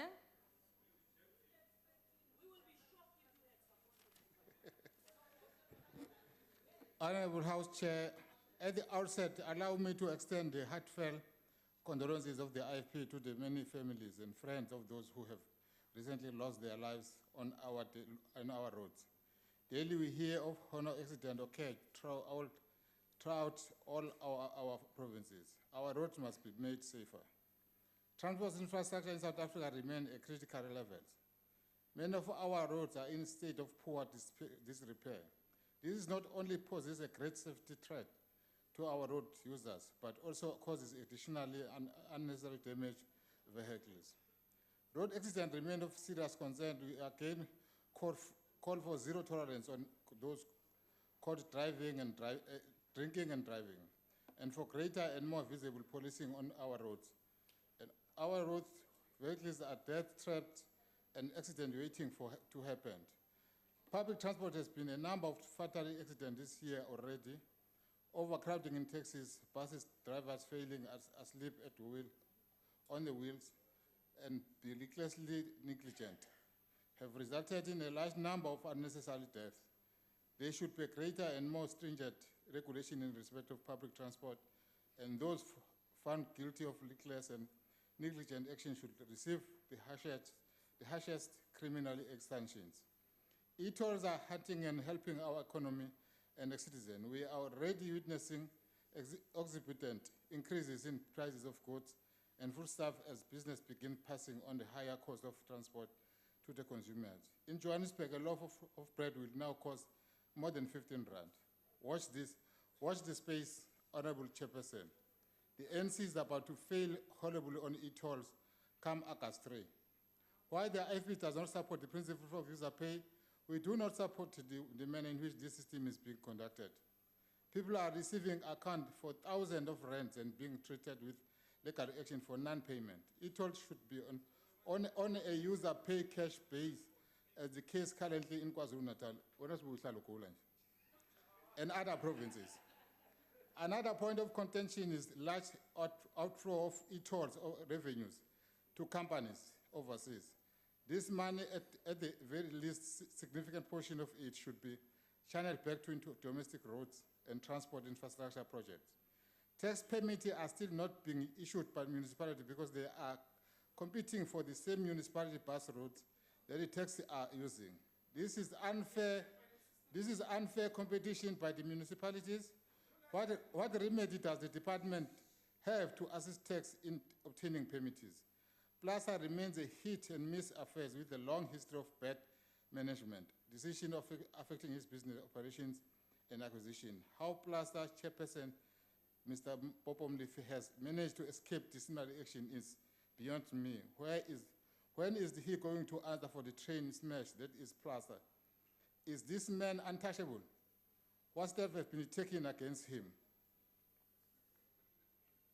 Ngqongqoshe, ngokukhulu ukuhlonipha, sicela ukuthi indaba ye-e-toll uyicabange kahle ngoba uma usagibele le bhasi esiyibona uyigibele uhamba ngale ndiza ohamba ngayo izokuphahlaza ngoba ngicabanga ukuthi uformer minister waye ethe akazi ukwazi ukuyenza lento uBen Martin kodwa ke ngoba walokhu wakhishwa ke lapha kodwa ke sengishilo konke lokho inhlangano yenkatha enkululeko iyayisupporta le budget uyaphetha wena Sithokoze. Isikhulumi esilandelako umhlonitshwa Mabika. Thank you, Honorable House Chair. We welcome the 56 billion rand allocated to Department of Transport to execute its mandate and we are encouraged by the massive investment in the road transport, rail transport, and public transport programs. Of slight concern to us is the small budget allocated for Program 2, which deals with integrated transport planning. South Africa is facing a massive urbanization trend, and our cities and larger towns will increasingly come under pressure to provide integrated public transport to the people. If we neglect to invest in planning today, we will pay the price tomorrow. For this reason, the NFP suggests that Program 2 be properly funded to meet the challenge. The NFP has a great concern about safety on the PRASA trains and routes. We have seen a wave of arson attacks on trains in Cape Town recently, and the question why the department is not taking proactive steps to prevent these attacks, despite the fact that the department has oversight over the rail safety regulator. The cost of replacing these trains and damage to infrastructure is huge, and ultimately is the taxpayers who will foot the bill. Accordingly, we call upon the Honorable Minister to ensure that security at stations and on trains be visibly increased to protect state property and the lives of passengers. The taxi industry remains another major area of concern for the NFP. We read of serious vehicle accidents involving minibus taxis on a daily basis, with many of our people dying in these accidents. Attempts at law enforcement are often met with violence and disruptive reaction from taxi drivers and owners, and ongoing tax wars continue to flare up at ranks all across the country. When can we expect the department to grasp this neatly and give firm direction to this industry? eThekwini nje uma amaphoyisa kamasipala eqinisa isandla emabhasini nasemateksini kuyaye kuvalwe imigwaqo kuze kuphoqeleke ukuthi uhulumeni engathi ukwehlela ezansi kancane, which is not right. The NFP also notes with irony the submission that the going concern status of SANRAL may be affected due to poor collection of the Gauteng e-tolls project. Chairperson, the problems surrounding SANRAL and the e-toll saga is of its own doing, and we do not believe SANRAL should be crying foul now. In future, all state entities and government departments would well be advised to follow due procedures before making decisions. In conclusion, Chairperson, the NFP is in agreement with the recommendation of the Portfolio Committee tabled here today. In particular, we agree that the department engage with National Treasury as a matter of priority to ensure that the key vacant position of the 5 acting Deputy Directors General are filled. A vacuum in senior management in the department cannot bode well for transparent and accountable government. And the sooner these positions are filled, the better the department will be able to execute its mandate. I thank you. Sithokoze. The next speaker is the Deputy Minister of Transport.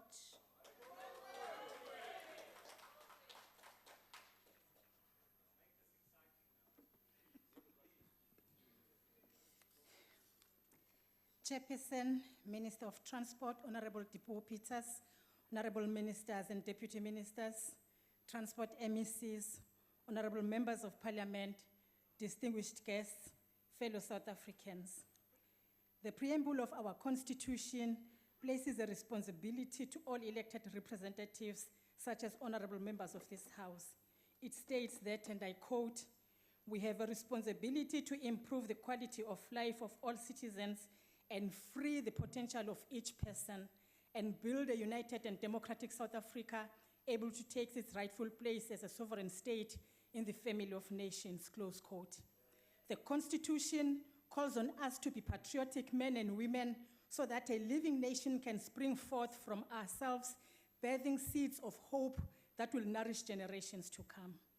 Chairperson, as the National Department of Transport, we have a mandate to develop legislation, policies, and programs that will ensure an efficient and integrated transport services and infrastructure network that serves as a catalyst for social and economic development.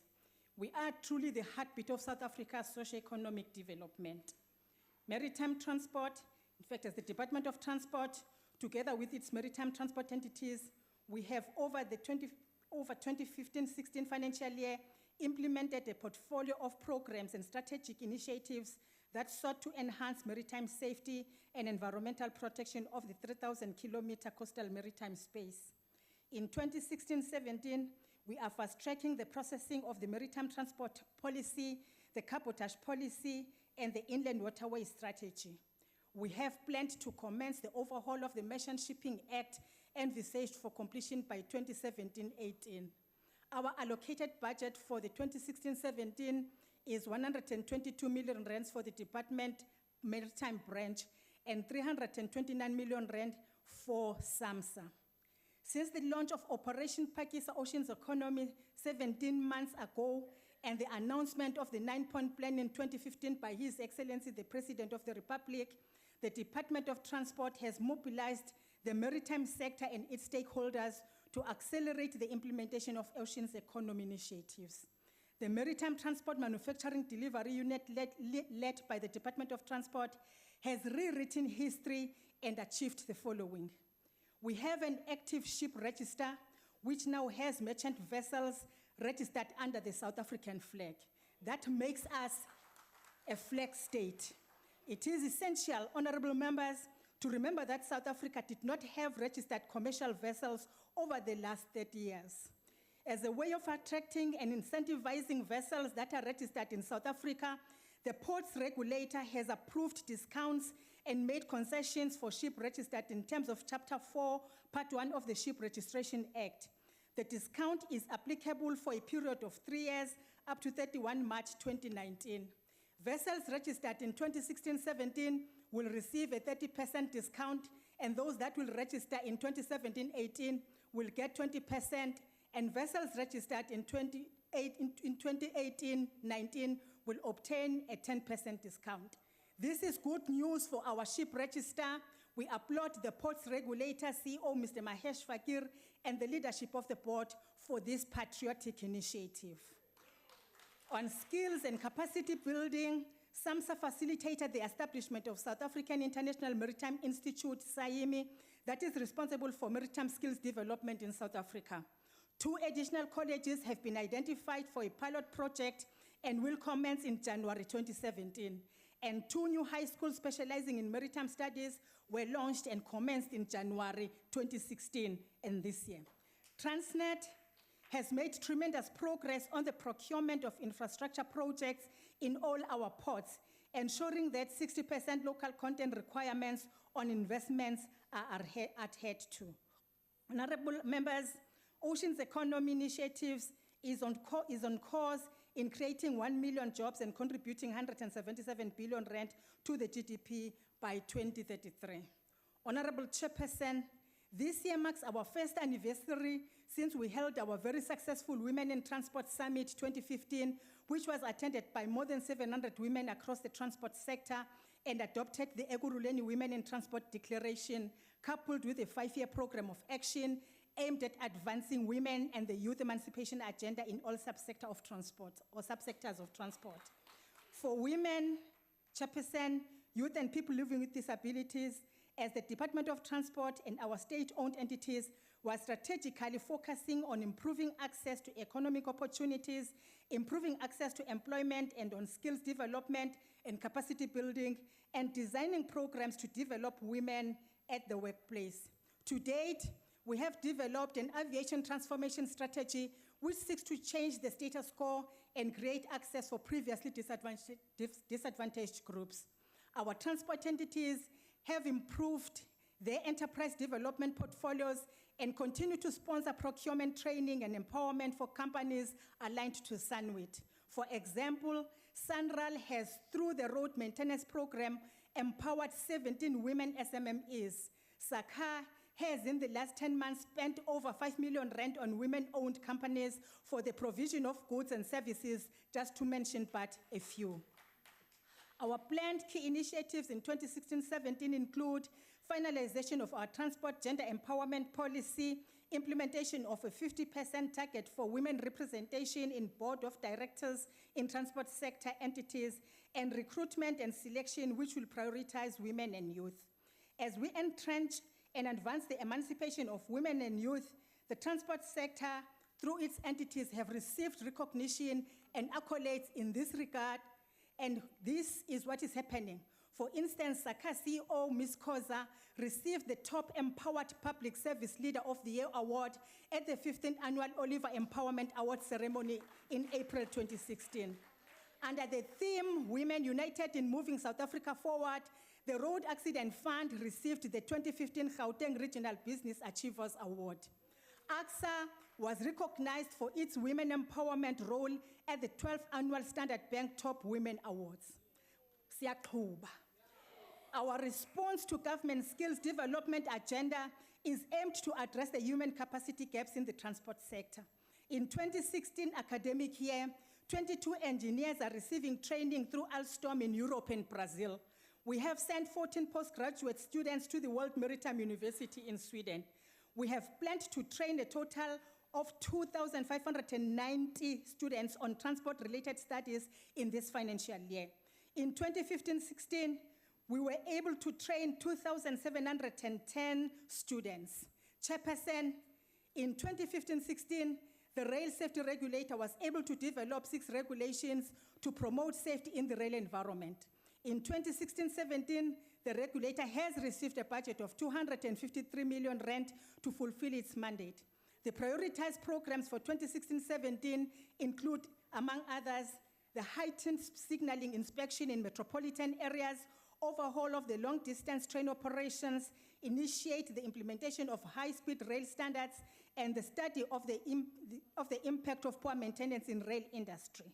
In the road space, the Road Traffic Infringement Agency has created more than 600 jobs through its 1 million signature campaign for road safety.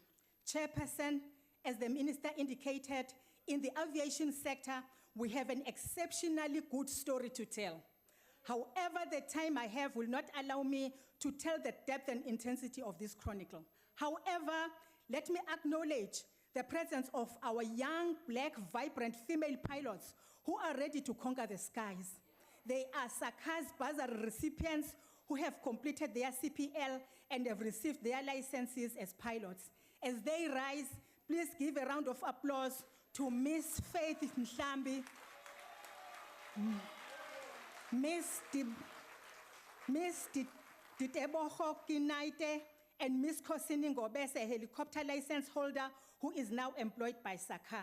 Equally, we are also graced by the presence of Mpho Dube, if they can also rise, Lesedi Mofokeng and Mduduzi Dube, who have completed their studies and are now employed as avionics specialists at Danell. Honorable members, we are radically transforming an intransigent aviation industry. We are in the process of finalizing the following policies: the National Civil Aviation Policy, the National Airports Development Plan, the AXA and 18S amendment bills. The propellants behind the sterling works and achievements of AXA, 18S, and SACA, the transport aviation entities, is their commitment to excellence, diligence, and the drive to the transformation agenda of the aviation sector. These are in areas of airport management and infrastructure development, aviation safety, and quality airspace navigation services. These distinction qualities to their work have seen these aviation transport entities remarkably recognized both nationally and internationally. For instance, Mr. Tabane Mtiane, 18S CEO, is the chairperson of Civil Air Navigation Services Organization Council Africa Region and an executive committee member of Council Global. In 2016, our international airports that are Cape Town, King Shaka, and OR Tambo are still rated amongst the best 40 airports in the world, out of 455 audited world airports by Skytrax, a United Kingdom auditing company. In terms of good governance and performance management, most of our transport state-owned entities have performed admirably well. Their balance sheets are healthy. Clean and unqualified audit outcomes from the Auditor General bear testimony to this. You will agree, honorable members, that all our transport entities are led by creme de la creme of the industry. That is the standard and the quality of decision made by the African National Congress-led government. As I conclude, as the Department of Transport, we know our responsibility and we are hard at work. We are champions of progress, advancing people's power in every community. We are the heartbeat of South Africa's economic growth and social development. Allow me to extend appreciation to our minister for her comradely, patriotic, and revolutionary leadership. Together, we are moving South Africa forward. Siyaqhuba. Siyabonga. The next speaker is Honorable Maswanganyi. Order, honorable members. I'm informed that it is Honorable Maswanganyi's maiden speech. So I want to plead with you to observe the conventions of this House in that regard. Nakensa mtsamashitulu olobze ya ndawulo ya swabuhleketi Honorable Dipuo Peters, the olobze tin'wana Deputy Minister swiro swa huvo yo endla milawu ta mixeweta. Tani ANC iseketela mpimanyeto lowu nga andlariwa hi holobye ya swavutleketli Mxaviseki Dipuo Peters wa lembe ximali ra 2016-2017. Mfumo wa African National Congress wu tirhile ngopfu ku tisa vutomi byo antswa eka malembe ya 22 lama nga hundza. Eka lembe ximali ra 2014-2015 ndawulo na ti-entities ba fikelerile unqualified audit outcomes. Thanks, Minister, for telling the good story. Honorable Chairperson, transport sector is key to economic transformation as it contributes to job creation, economic growth, poverty reduction, structural economic change and transformation, and sustainability. It is also a driver of the development process insofar as enormous skills are developed during the design, construction, and operation of transport infrastructure. It is therefore not surprising that numerous transport projects have been prioritized in the National Development Plan 2030. According to the ANC Economic Transformation Policy, transport infrastructure plays a central role in stimulating investment, economic activity, and providing jobs. One of the most critical areas of economic policy, and indeed as critical a measure of income distribution, is the creation of jobs. This is a priority that should form an integral part of government. Government should continually intensify the implementation of a variety of measures to ensure that rapid economic growth is matched by the absorption of the unemployed and new job seekers. To this effect, the Department of Transport should intensify programs such as broader infrastructural development with the creation of jobs as part of its central focus. Given apartheid geography for the majority of the population, transport was used to link distant locations of residence with those of employment rather than for sustainable and convenient service provision. Majority of workers and the poor still live in displaced dormitory townships, rural areas, distant from places of work and amenities. As a result, the cost of the mobility and time spent commuting between homes and workplace is draining and difficult to sustain. Therefore, the ANC government is faced with the challenge to focus infrastructure development towards achieving the integration of communities. These include bridging the infrastructure divide between the rural and urban areas. According to the Rural Transport Strategy, the delivery of rural transport infrastructure, chairperson, and services can be a significant catalyst for sustainable economic development, improve social access, and poverty alleviation in rural areas.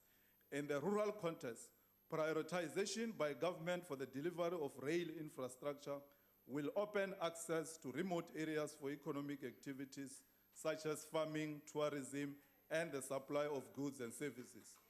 Honorable Chairperson, The ANC welcomes the increase in capital expenditure in rail infrastructure in the MTSF, as rail infrastructure will be the fastest growing area of departmental spending, and the rail transport program is expected to grow at an average annual rate of 5.5%. South Africa's railway network is the largest and arguably the most developed on the African continent. It transports an estimated 2.2 million commuters daily and freight exceeding 11 trillion tons per annum. Transfers to PRASA are mainly for acquiring trains for Metro Rail. The ANC welcomes the collaboration between PRASA and Transnet. PRASA's new rolling stock program will complement the work that Transnet Engineering is doing, including supplier packs for the manufacturing of 159 electric locomotives and 232 diesel locomotives. The manufacturing and supplying of new rolling stock will create 8,088 direct and 33,000 indirect jobs over 10 years duration of the contract. A local factory for the assembly production of new trains will be constructed in Niger.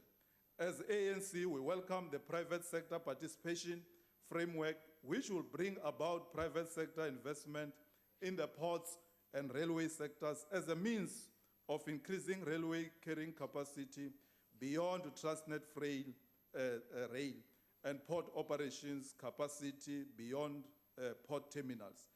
This framework explores other funding mechanisms that ensure long-term sustainability and successful partnerships with private sector.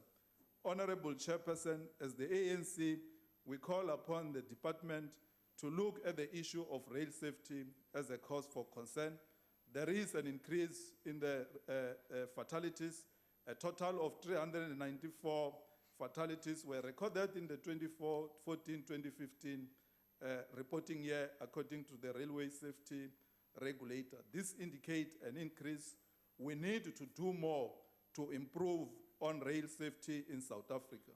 Ndilava kukombisa nakambe leswaku African National Congress yi seketela mpimanyeto wa ndawulo ya swa vutleketli. ANC lives, ANC leads. Nakens. Thank you, Honorable Masanga. Honorable Alberts. Thank you, Chair. Minister, the more things change, the more they stay the same. I could have used last year's speech again to point out the failures of your department. Be that as it may, I will again, for the record, spell out your mistakes and how you can fix it. Firstly, the ARTO system. Hierdie stelsel werk eenvoudig nie. Daar bestaan geen bewyse dat die stelsel die paaie veiliger maak nie. Een van die oogmerke van die ARTO stelsel is juis om dit te doen. Die kennisgewings wat uitgestuur word is gedurig foutief of word wel in die stelsel gegenereer, maar nooit uitgestuur nie. Die geklike situasie ontstaan dan dat wanneer die kennisgewings uiteindelik wel fisies uitgestuur word, buite die 40 dae periode waarin dit gestuur moes gewees het, wat dit dan ongeldig maak. Maar ten spyte daarvan moet die ontvanger dan aansoek doen om die kennisgewing tersyde te stel, terwyl dit uiteindelik inherent ongeldig is en self deur die betrokke owerheid gekanselleer moes gewees het. Dit gebeur nie. Hierdie is net een van die talle probleme met die stelsel. Daar word gereeld rondom ARTO gelitigeer. Behalwe vir die Gautengse etolstelsel is hierdie sekerlik die stuk wetgewing waaroor tans die meeste gelitigeer word in die land. Dis tyd dat die minister besef dat die stelsel nie werk nie en afgeskaf moet word.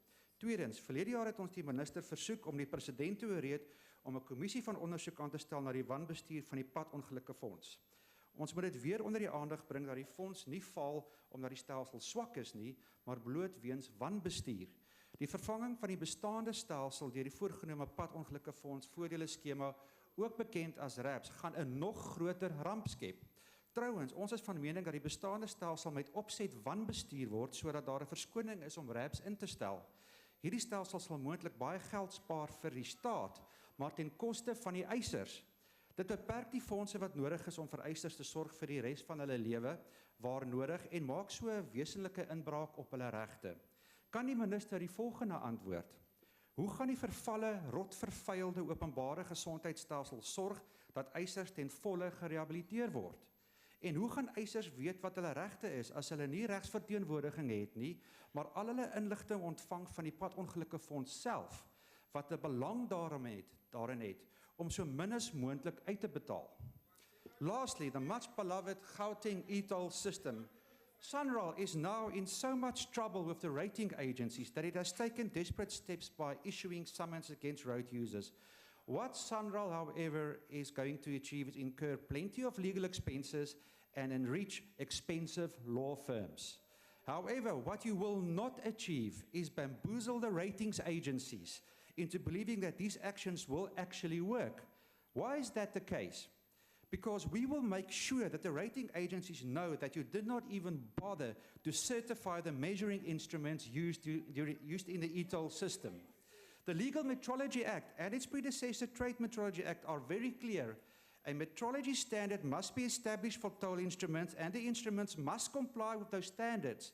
The NRCS has confirmed that none of these instruments even have a standard. That is pathetic. This means that Sunral imported instruments illegally into the country, installed them illegally, and are using them illegally. This means that every single road user sued will be using this argument in defense. And therefore the ratings agencies will know that every single lawsuit will be an exercise in pure futility and a waste of our money. Minister, you and Sunral are merely digging your hole deeper. Stop digging and scrap the e-tolls. Wanneer gaan julle leer? Wanneer gaan julle ooit leer?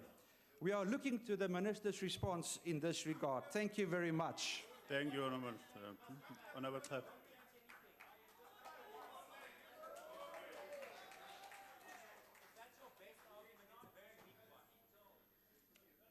Honorable House Chair, Minister and Deputy Ministers present, honorable members, managers of the department, guests, and fellow South Africans, I greet you this afternoon. Honorable Chair, allow me on behalf of the African National Congress to welcome and support Budget Vote 35 of the Department of Transport as tabled by the Honorable Minister Peters in this House. As we have analyzed the APPs and budget for 2016-17, we observe that it talks to the triple challenge. It is also relevant to the country's transformation agenda. The prioritization of key programs will have a positive impact in economic growth and stimulation of job creation within the transport sector. After 1994, the ANC-led government inherited this department with a notable imbalance that left a negative legacy. It is not by mistake that the president appointed women as minister and deputy minister to lead the transport department, and that parliament crowned it all by appointing a woman to chair the Standing Committee on Transport. On that note, I must just say, Zenilbambe lingachoni. This budget debate takes place during the Africa Month and in the 20 years of our constitution as South Africa. The objectives of this ANC-led government is to have all people of South Africa benefiting in the country's wealth, and the 53rd ANC conference resolved that in accelerating shared economic growth by overcoming obstacles to growth and intervening to promote equity. The DOT programs respond to 4 national priorities outcomes on safety, on contribution to job creation, integrated transport infrastructure, and environmental sustainability. The ANC supports the minister's commitment on transformation, including, amongst others, the following programs. The program to focus and commit the department and all its entities to address and report on the 50-50 women representation. Stakeholder mobilization by organizing business networking platforms with all CEOs of entities, heads of departments of the department, including the Director General. An annual event in support of women in transport and those seeking opportunities in the transport sector. Resource mobilization for skills development, recruiting and availing funding for scarce skills. program looking into the employment equity of the department and all its entities. The committee noted the following challenges and emphasized on the need for the department to come closer to look into the challenge of inequality that still prevails within the department, a need to short-circuit the long route in the recruitment of senior managers, and look into a better way of dealing with suspensions, especially on senior management, and also mobilize resources for the ports regulator. The DOT has entities that assist the country in enhancing economic growth. Under aviation, we have 3 entities, ATNS, AXA, and SACA. The committee paid full attention on the operations and performance of these entities as they continue to make the ANC-led government proud with their good performance. We appreciate all initiatives of these entities that contribute to country's safety and security, client satisfaction, skills development, job creation, continuing making South Africa recognized by the international world. Under SACA, the following achievements have been noted. Following up on the draft of the National Transformation Strategy, youth empowerment programs of opening doors to historically disadvantaged through the pilot, engineering, and aircraft mechanics study and training programs.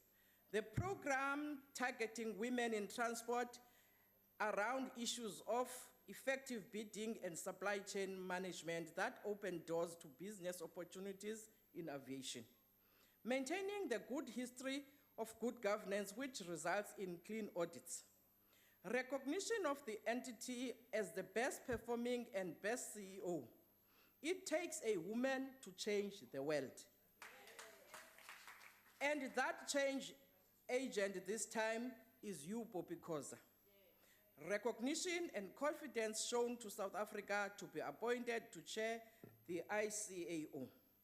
ATNS plays a role in the deployment of air traffic management in Africa and selected international markets. It is recommended for being financially stable, for extending training services to the broader region, its women development program for career development of its women employees, and the leadership development program targeting executive and senior management. This endorses the fact that South Africa invests in its human resources to fill any skills gap that may be there. We observe and welcome the programs that respond positively to the President's SONA to transform the industry by prioritizing and improving Black representation in the specialized area, creating awareness on aviation and maritime opportunities to benefit youth coming from disadvantaged communities. We also support the transformation agenda of Airports Company South Africa with its roadmap, which includes, amongst others, community support, enhancement of sector skills, entrepreneur support, finalization of the National Airport Development Plan with agreed targets aiming to improve accessibility of people to geographic areas for personal, essential, business, and tourism reasons. On maritime, the Department of Transport established a separate unit that ensures implementation of interventions aimed at supporting objectives of Operation Pakisa on the ocean's economy and the set targets being finalization of the National Transport Maritime Policy develop a private sector participation framework, support the local shipbuilding and repair industry, revitalize the current ship registry, and create a conducive policy and legislative framework. The Committee on Transport committed the Department of Transport to provide more information on Operation Pakisa on the ocean's economy, as it hopes for huge deliverables under this program. In conclusion, Chairperson, let me canvass all women out there, as they are a majority in South Africa, to stand firm and remain focused in defending the gains made so far. Let us not underestimate and undermine the power and influence that we may use to take this country forward. Together, we can move South Africa forward. I thank you. Thank you, Honorable. Honorable Mbinda.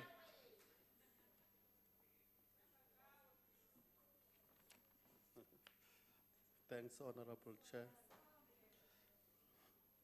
Sodla sonke, yebo. As the PAC, we remain very concerned of the role the Department of Transport is playing in the everyday lives of our people. In 2012, the South African National Taxi Council, the Santaco, transported approximately about 15 million commuters daily, and this consists of 60 to 70% of the commuting public and workforce. It has always been our concerns that the government of the day seem not to understand the type of developmental agenda that would suit the needs of our people. The introduction of BRT in places like Johannesburg, Pretoria, Cape Town, and others is firstly a continuation of developing areas that were initially developed by the then apartheid regime, and leaving behind those areas that have always been sidelined by the apartheid regime. Places like in the Eastern Cape, Venda, Limpopo, and all that. You see, it comes as an insult to our people in those areas that we are already discussing enhancing the standard of public transport, but whilst they do not have roads nor any viable and reliable public transport in their areas. For instance, in Buffalo City, I understand that in 2010-11, there was an allocation of about 500 million for the development of infrastructure. And you must remember, for BRT lane, you must remember that Umdanzane is the second largest township in the country, but there is no BRT lane. We only talk about Soweto. And yes, I come from Tanzania, that's where I come from. Yeah, so I'm here to represent those people. Yeah, in places like Limpopo, even some areas in the Eastern Cape, school-going children, they walk for hours to get to their school in dangerous areas due to a lack of transport. And yet billions and billions of taxpayers is being invested in public transport, but it is only benefiting the few. Even in those areas where there is a public transport, a payment for those people who are transporting our kids is not made on time. When you look at the everyday situation in Metro Rail Station, people in their millions are being subjected to inhuman conditions, with trains themselves being unreliable nor effective. One begins to wonder, where are all the billions that we are talking about? Honorable Chair, our concern as the PAC is the people that are coming from the rural areas. You see, we remain resolute to the plight of that constituents, because we represent that constituents, and that is the poor working class, most of which are in rural areas and township, and that is where public transport is desperately needed by our people. And with the current approach as a country, we are nowhere near in resolving this historical challenge that has since been imposed on our people by our oppressors. You see, but because we want, this department to expedite implementation or a radical transformation of public transport, because we regard public transport as the heartbeat of the economy. This is where most of our people will benefit. As PAC, we support this budget. Thank you very much, Honorable Binda. Honorable Hansen.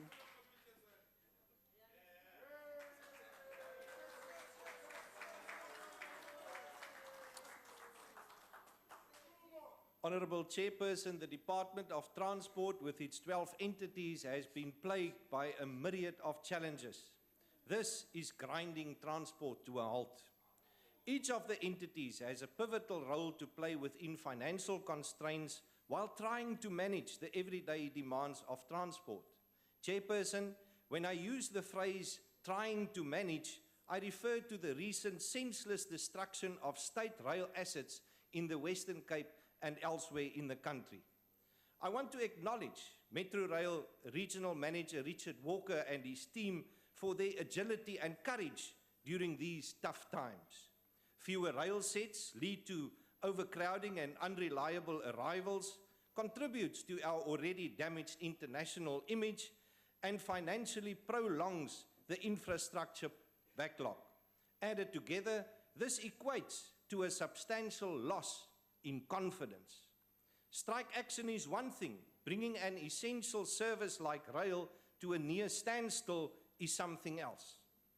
I visited the site where the destroyed train carriages are kept and engaged with PRASA, the railway safety regulator, as well as Metro Rail.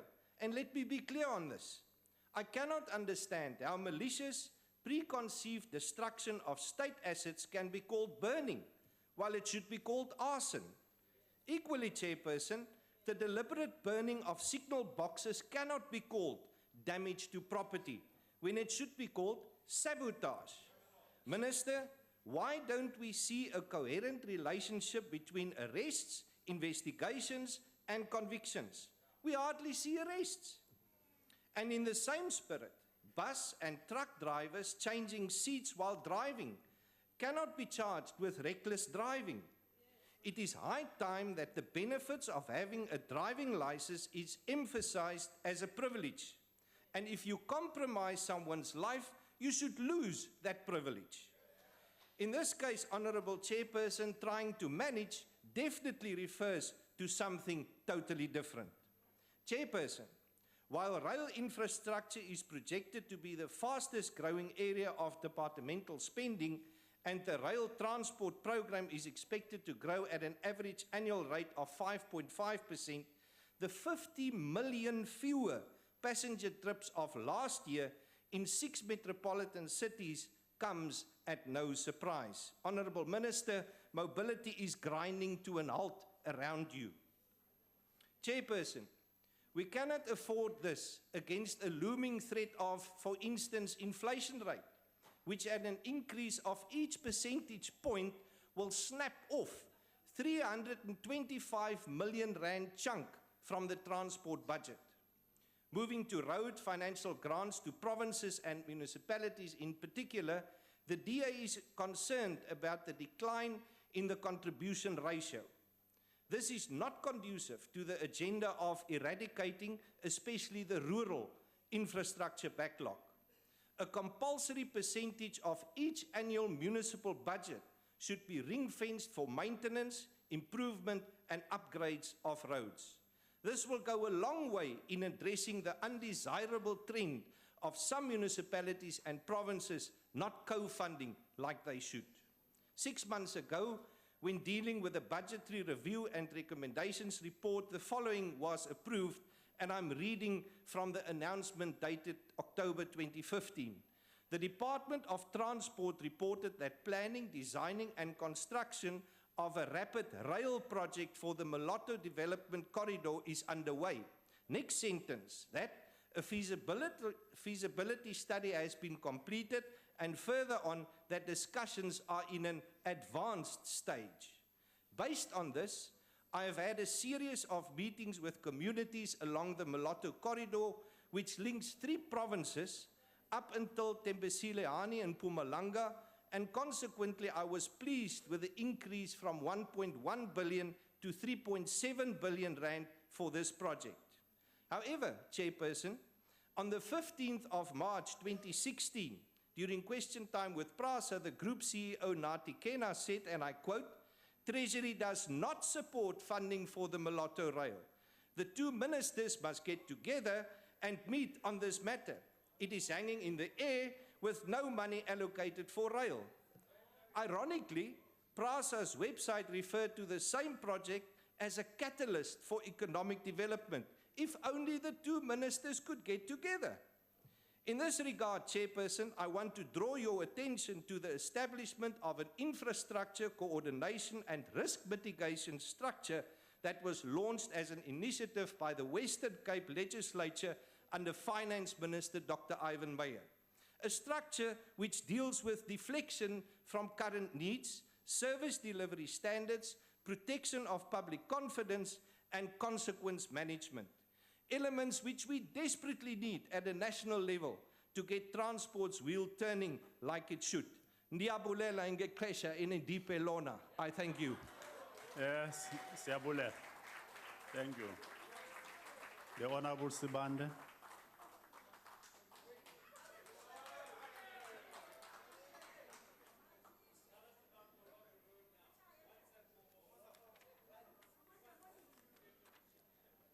Honorable Chairperson, Honorable Ministers, Honorable Members.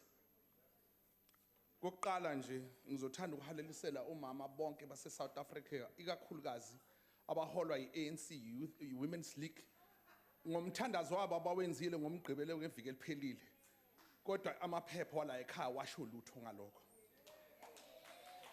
Kwesibili mphathiswa ngicela ukuphakamisa nazi isiphakamiso ezilandela ezintathu nje. Esokuqala udaba lwebhuloho lasemsinga eliwela umfula ithuka leferry kufanele lifakwe izibuko ngoba isimo salo sibi impela selidala kanti futhi lincane kakhulu line robot ezinkathini eziningi elingasebenzi kanti futhi kwedlula imoto ngayinye. Okwesibili uhulumeni kufanele athathe izinyathelo kulaba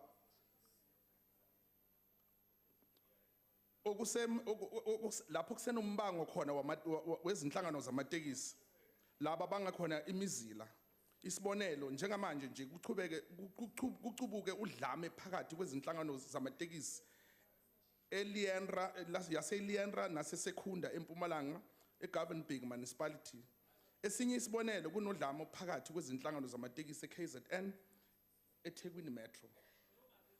Okwesithathu uhulumeni kumele aqinise isandla somthetho kubantu abacekela phansi izimpahla zikahulumeni. Isibonelo eCape Town kudlange ngokushiswa kwezitimela namatilogo nokubulawa kwama-signals kanye nokwebiwa kwama-cables. Minister lokhu kungenzeka ngikholelwa yini na ngaloko kulandelayo. The Freedom Charter clearly articulates the African National Congress vision, approach and policies, perspectives and on ensuring a better life for all. This is a solid foundation from which the African National Congress continued to advance the struggle for the liberation of blacks in general and Africans in particular towards the national democratic society to improve the quality of life of all people. Ungangijahi ngiyeza. Fasa i-safety belt ngiyeza ku. One of the founding document of the African National Congress, the Reconstruction and Development Program, also emphasizes that the publicly owned transport system, road, rail, and air, will be improved to provide safety, convenient, and affordable transportation. Privately owned taxis, buses, and airlines will be regulated so that they meet the same standard. The campaign to improve road safety will be undertaken. The public transport grant is transferred to 13 cities for construction and operating their integrated public transport networks. Currently, 4 of the 13 cities operate services, and a significant component of the grant will be spent on the building infrastructure on these 13 networks. Significant strides have been made with regards to transport infrastructure development to improve the movement of people in social and in economic spaces. In 3 major South African cities, Rea Vaya in Johannesburg, my city in Cape Town, Arieng in Pretoria. Other bus rapid transport systems are yet to be introduced in George, Rustenburg, Nelson Mandela Bay, Ekurhuleni, eThekwini, Mangaung, Buffalo City, Msunduzi, Polokwane, and Mbombela. Each municipality will offer some different approach to the development of the quality public transport network. In line with National Development Plan, the ANC will see to it that it improves access and reliability of public transport networks in 8 metropolitans and 5 local municipalities on continuous basis. The aging rail infrastructure and an outdated signal system has resulted in an unreliable and unsafe commuter rail transport system. Rail passengers have experienced train delays, resulting in them arriving late at their destination. To cap this, a rolling stock program aimed at improving passengers' rail transport has been introduced by the department. To improve efficiency of the rail services and increase passenger ridership by 3% as advantage by government, PRASA will focus on investing in the modernization of depots, rail infrastructure and rolling stock. It aims on delivering 44 trains for Metro Rail, 55 new locomotives for the mainline passenger services, 5 depots upgrades and 1,380 coach refurbishment over this medium term in order to improve commuter services. Chairperson, there are parties who are dreaming about topsy-turvy land, where children are going to school by night, where the sea is made of sand, parties who are holding fascism agendas of hatred, racism, sexism, and neoliberal policies, parties who are dreaming of distracting the government led by the African National Congress back to diabolitical system of separation policies, parties who want to cling on monopolist economic state, surrogates who are instrumental of imperialism. Ngicinihlalo. Uhulumeni oholwa uMnumzana uZuma, uMongameli uZuma, uma encoma ukuthi yonke imizila yezizinda zamabhanoyi land stripped mayibhaliswe ibe semthethweni, uhulumeni aphinde futhi nge-road accident fund waphakamisa ukuthi izincephezelo kufanele zikhokhele ngqo kubantu abathintikele ezingozini zomgwaqo ngenxa yokuthi kunomikhonyovu. Bheka ke kulonyaka wesabiwo mali ka-2014-2015 imali engango 4.6 billion rands yesikhwama seraf ikhokhela izinkampani zabameli. Impendulo yomholi we-DA uMnumzane Maimane uthi uMongameli Zuma must futhek. Waphinda futhi uhulumeni oholwa uMongameli uZuma, ngiyabuya ngiyeza, oholwa waphakamisa ukuthi uZuma waphakamisa ukuthi emkhakheni wokuhweba wasolwandle nasemfuleni abantu bonke kanye nabampisholo imbala kufanele bahlomule. Impendulo yelunga le-DA uNkosazana Diana Khola Barnard lithi umbuso ngamane ubuyele emva njengalenkathi kusabusa uMnumzane Verwoerd. Mqinisihlalo kulonyaka sigubha isikhumbuzo sika Solomon Mahlangu owaphanyeka ezintanjeni ijaji uRoman Leon, ijaji elinguyise owobekade angumholi we-DA uTony Leon. Coincidentally, nge-26 October, self-confessed co-plotter Dion Krause testified in Pretoria court that they wanted to assassinate the former President Mandela. In Tzanini, the plan was abandoned when President Mandela arrives at the school by helicopter. 2016, 7 people have arrested. The night, 7 were arrested in Limpopo, Northern Cape, Free State. They were allegedly planning to bomb one of the tents at the ANC 53 National Conference. Ngizothanda ukuxwayisa uMnumzane uMaimane ngokuthi abokwazi ukuthi iDA ayimhloniphi njengomholi wayo oqotho, kepha ufana njengomdlalo wezingane iRai Vat okumele agayele abavoti kubantu abampisholo. Mhlonishwa, uma uchubeka ngokuthunaza amasiko nesithunzi sabantu abampisholo uzoshabalala ufakwe ku dust bin of history njengomunye wabaholi beDA uMnumzane Seremana owagcina ngokulaqazwa emgqonyeni kaVobo womlando njengephilisi lomshwanguzo wokwelapha HIV and AIDS. iAZT iDA yayimaganga ikhankasa ngalo. Umbuzo okufanele sikuzibuze wona ukuthi ingabe bukhona na ubudlelwane phakathi kweBuremach neDA ngokuba imigomo nezinqubo zabo kanye nezinhlamba zabo kuyafanana. Nasi isibonelo inhlamba zakhona, ipolice yakhona is the same. iDA izohamba ibambe utalakho angeke izilibuse lingawa liqoshwe zinkukhu. Mhlonishwa Maimane, esinye sezicubuko sikakhongolo seseloko isime ngaso qinqo sithi from Soweto to Moscow phambili ngeBRICS phambili.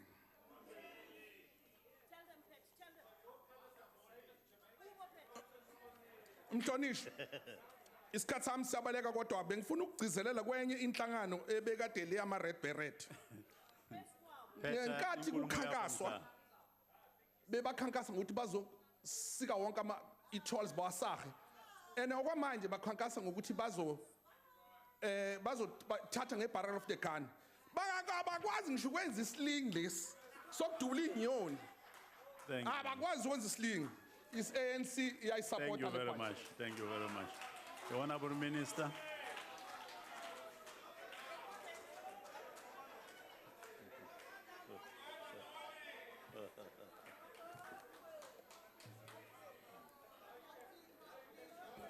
Thank you, Chairperson.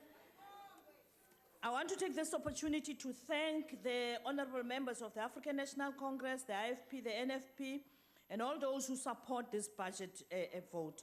And also to indicate that the 2016-17 budget vote stands at 56 billion, a 4.5% increase from the 2015 budget. Road transport is getting 24.5 billion, rail 19 billion, public transport 11.7 billion, civil aviation 253 million, maritime 122 million, integrated transport planning 79 million, and administration 395 million. We have done and continue to do our best to focus on fiscal consolidation, cost containment, prudent and sustainable fiscal policy approach. We believe more is necessary. We believe more is not necessarily better, but that little can also be best. What is of essence is innovation, prioritization, and a combination of strategy and resources. There is a new energy to harness, new jobs to create, new roads to build, rail, maritime, and civil aviation infrastructure to build, threats to meet, and alliances to repair. There are dreams to be rekindled and expectations to be met. There is future to be attained, a future where poverty will be banished and inequality will be condemned to the doldrums of history.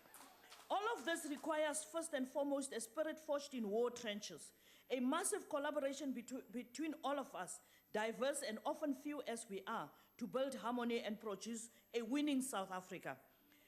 As Sun Tzu said in the Art of War, some 2,500 years ago, and I quote, "There is not more than 5 musical notes, yet the combination of those 5 give rise to melodies that can ever be heard. There are not more than 5 primary colors, yet in combination they produce more hues than ever can be seen. There are not more than 5 cardinal tastes, yet combination of them yield more flavors than ever be tasted," close quotes. We understand that the road ahead might be long and our climb steep, and that we may not get there in 1 year or even 1 term. But honorable members, I've never been more hopeful than I am today that we will get there. We as a people will get there. Together we'll rise and shine, block by block, brick by brick, calloused hand by calloused hand. We will build this nation, South Africa. Honorable members, allow me to reflect on what the African National Congress says we need to do with regard to local government. We pledge together to advance people's power in every community because we believe indeed that local government is in the hands of local people.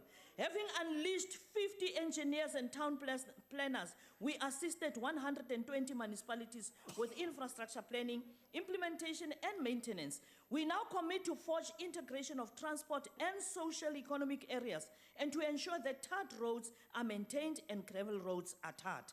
As I conclude, allow me to the privilege to thank the Honorable President, His Excellency President Jacob Zuma, and the Deputy President and Cabinet colleagues for the support they give us as the Ministry of Transport. I also want to thank the Deputy Minister for her support, for the energy and hard work.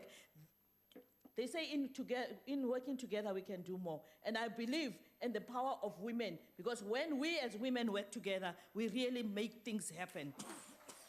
Chairperson and the entire portfolio committee, thank you for your hard work in ensuring that we do that which is expected of us. Our hard-working members of the executive councils from the provinces, they are there sitting and listening. They are hard-working MECs in this country, especially those who are responsible for roads and transport. And I want to also acknowledge the role of SALGA because we are working together as a collective. I also want to acknowledge the role of our boards and management of our entities for the hard work in ensuring that we can deliver on the work that we have been given. I also want to recognize the hardworking and committed team transport across the three spheres and the ministry. But lastly, I want to say thank you to my loving and supportive, precious family for being my source of strength, and above all, the Almighty God, who has put me in the midst of it all and given me insight and strength to overcome. But I want to take this opportunity to call on all of you to heed the voice of reason, the voice of superior logic, the African National Congress, and vote for the tried and tested movement of all times, the African National Congress, on the 3rd of August, and I know that we will emerge victorious. But I also want to reflect a little bit on what members have said in this House. With regard to integrated planning, you would know that, members, we have established a National Transport Forum which would facilitate the integration of our work across the three spheres and the departments that have got relevance to transportation, as well as Transnet and National Treasury. We're also looking forward at working together with municipalities because this platform is constituted with municipalities and provinces. With regard to the rail situation, I want to say to the honorable members, you would understand that the reduction in the passenger trips is a result of the reduction in the number of train sets. The more trains we burn, the less people will be using trains because we don't have the requisite train sets. And I want to appeal through you that we must talk to our communities to make sure that they protect this particular infrastructure because it is an important infrastructure for our people.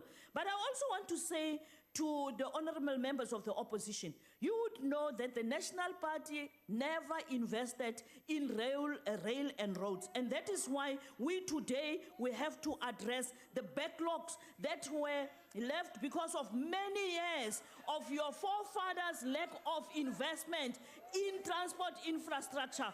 We are where we are because you spent all the money in fighting the African National Congress that was fighting against apartheid, and you were not focusing on the right issues. And also remember, we have got to deliver for the people of South Africa. You were delivering for less than 20% of the people of South Africa. We've got to cover the entire nation, black, Indian, colored, and Africans. You only covered the white people, and it is important that you remember that. We also want to say to all honorable members, let us allow the minister to conclude. I need my points, Chairperson. You have just interrupted me. But I also want to say that the matter between Transnet and PRASA will be addressed by the interministerial committee that we have established between the two departments. We also have a committee called the Interim Rail Economic Regulator, which is going to address the issues related to access for the passenger rail agency to make it possible that they can use the Transnet network. But I also to say that it is important that the honorable members understand that the budget that we receive as a department is a budget that we spread across the entities. It is also a budget that we give through the PRMG to our provinces, but also through the MIG, working together with municipalities. But I would want to say to honorable members of the opposition, you know that whatever you are planning for is a dream. Keep on dreaming because the African National Congress is here to stay and it will continue governing this country. The people of South Africa appreciate the work that the people are doing. Minister. Thank you very much, Chairperson. Thank you very much.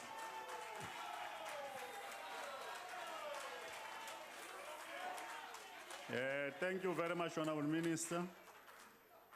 Honorable members, that concludes the debate and the business of this extended public committee. The committee will now rise. Thank you very much, honorable members, for your participation. Let alone the noise.